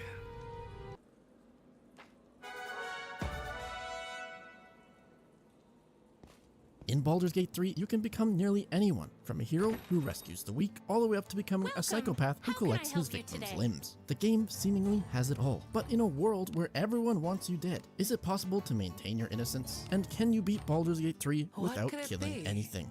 Because we aren't killing anything, the best character for avoiding any accidental murders is Dwagar, due to their near-permanent invisibility once reaching level 5. Sorcerer, because they're a charisma class with good spells like Fog and enhanced jumping, and stats-wise we maxed out our strength for increased jump distance, constitution for more health, and charisma to be able to talk more better. And since clearly a person who never defends himself cannot be intelligent nor wise, I think the stats fit the roleplay perfectly. After assigning all of our skills, we wake up on a burning nautiloid ship, and meet our hyper-aggressive ally who immediately decides now is the time for murder. She then initiated combat with these imps. However, because imps are people too, we cannot kill them. Instead, I just used my improved jumping skills to leap away from danger, because these enemies are really not that difficult to evade. Then we continue to casually hop away all the way to the nautiloid's controls, only to be immediately attacked by a dragon which forced the ship to crash. So it's not my fault that hundreds of innocents died on the ship, the dragon was the perpetrator. With the tutorial complete, now is probably a good time to explain what qualifies as killing. For the purposes of this challenge, if my characters or anything I control deal damage and cause them to die, that would be killing. Even if it's a cutscene, even if it's a summoned creature I control, that's still killing. If you disagree with me on these rules, that's okay. Feel free to dislike the video. With the rules made clear,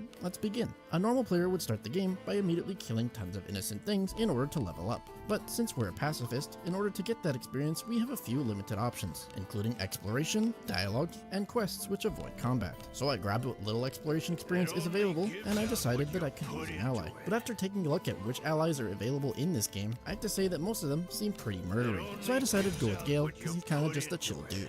One of the best parts about Baldur's Gate 3 is that there's very little that you're forced to do. In fact, in Act 1, there's only one fight that a player is actually forced into, which occurs when you walk towards the Druid's Grove. However, by using our massive jumping bonus, we can jump around the combat trigger and avoid being involved. Yes, people will die, but I will have nothing to do with it. My party let the altercation play out and then proceeded into the town to chat up some locals to bring us to level 2. After checking out the grove and picking up some new threads, I walked over to the abandoned village while disguised as a drow to scare some pathetic goblins to get to level 3. Now is probably a good time to mention that the main story of Act 1 is basically just a battle between the goblins and the tieflings, and since we are not killers, we will be abstaining from taking any sides. Meaning technically we could just walk directly out of Act 1 and into Act 2, skipping literally everything. But I needed to be a higher level to have a realistic chance later on in the challenge, so Gale and I spent the next 5 hours doing every single thing that I could find as long as it didn't involve hurting anybody, which is now being condensed into this short 15-second montage on screen. During that time I had also picked up a thief hireling so I could lockpick and pickpocket easily. The most interesting non-combat experience bonus I found was that you can get experience for crafting the mithril armor in Grimford without entering combat, by shooting the wheel with a bow. Just don't ask me to explain how the physics on that one works. I wrapped up basically every non-combat quest in Act 1 and then moved on to the mountain pass. Entering the monastery and persuading the Gith to let me in was enough to get me up to level 5 and unlock the Dwegar's Racial for near permanent invisibility,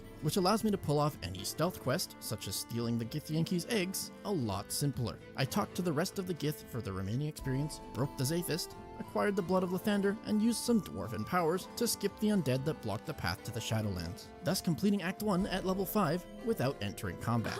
But Act 2 is where this challenge's difficulty really steps up, because there's almost no available quests, and there are some mandatory combat encounters that require some creativity in order to bypass them. But firstly, I need a way to stop dying from the Shadow Curse, a debuff which constantly hurts you when you're in the dark. Ordinarily, you would have to do battle with or against this Drider to get a Moon Lantern, which grants you protection against the curse. Since that is not an option, I decided to head directly to Moonrise Towers through the Shadow Cursed lands. Once again, we used our empowered jumping abilities to jump through the area and managed to avoid dying to the Shadow Curse. Once we're inside Moonrise Towers, we're given our own Moon Lantern. Additionally, we're given the task to find Balthazar and the Night Song. So from here, I decided to pick up another companion, Minthara, who has been captured and held in the basement of the tower. Look, I know she's a brutal, empathyless killer, but I can fix her. Plus, she rewards a little bit of experience for being saved. With the Moon Lantern in hand, I could now go anywhere I wanted to gather as much experience as I could before continuing the main quest to find Balthazar. It's pretty well known by many at this point that the major bosses of Act 2, including this one, can be killed through dialogues, which is not combat.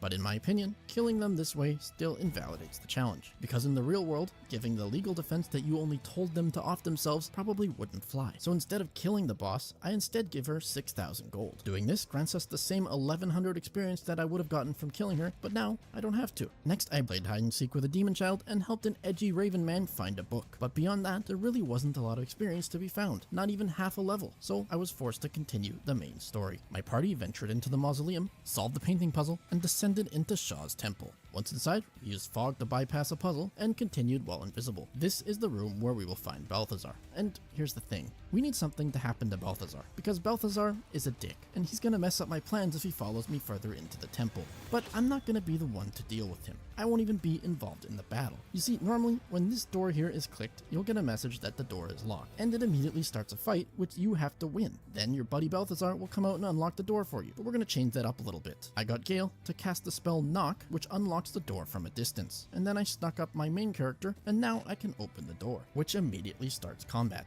But because I'm invisible, I'm not pulled into the fight, leaving Balthazar to defend himself, which is kind of karma, because normally he just cowers behind the door and never helps you while you do all the work. Handling the situation like this lets me keep my hands clean. I don't have to kill anyone. It's a bad day for our friend Balthazar. With this necromancer out of the way, we needed to tackle the Temple of Shaw's Gauntlet and complete the trials within. The first trial is a test of stealth, which, if you've been watching this video, you'll know that's all I've been doing. I breezed through the trial and collected the reward, an Umbral Gem. The second trial, however, is a problem because it requires killing a clone of myself in order to pass the trial. Not gonna work. So let's continue with what I can do for now. The third trial is to pass an invisible maze. It's got the maze posted at the door here on the ground, but I don't like doing the maze, so I just jumped and cheesed it like everybody else does. The last gem that we can acquire is here near Yurgir, who we do have the option to persuade into killing others. But I think that considers controlling him, so instead of doing that, I cast the fog spell, snuck into the room, and stole the gem. Ordinarily, the game requires you to have 4 of these Umbral Gems in order to complete Shaw's Gauntlet. 1 for this elevator, followed by 3 more to open this door. But we cannot get 4 unless we kill something. Luckily for us, there's a way to skip the elevator. If you stand in this exact spot, you can get someone to buff you with fly, and then you can fly down there, totally skipping the elevator and the only gem that would have required me to kill someone. I placed the 3 gems into position and opened the door to the Night Song's prison. Once inside the prison, we can free the Night Song. This is also where you would have normally had to fight Balthazar if you wanted to free her, but because he had an unfortunate accident, no one is here to stop us. With just a slight touch on the Night Song, she is free, and she takes off on her mission to kill Ketheric Thorn, the big bad villain of Act 2. I set off to Moonrise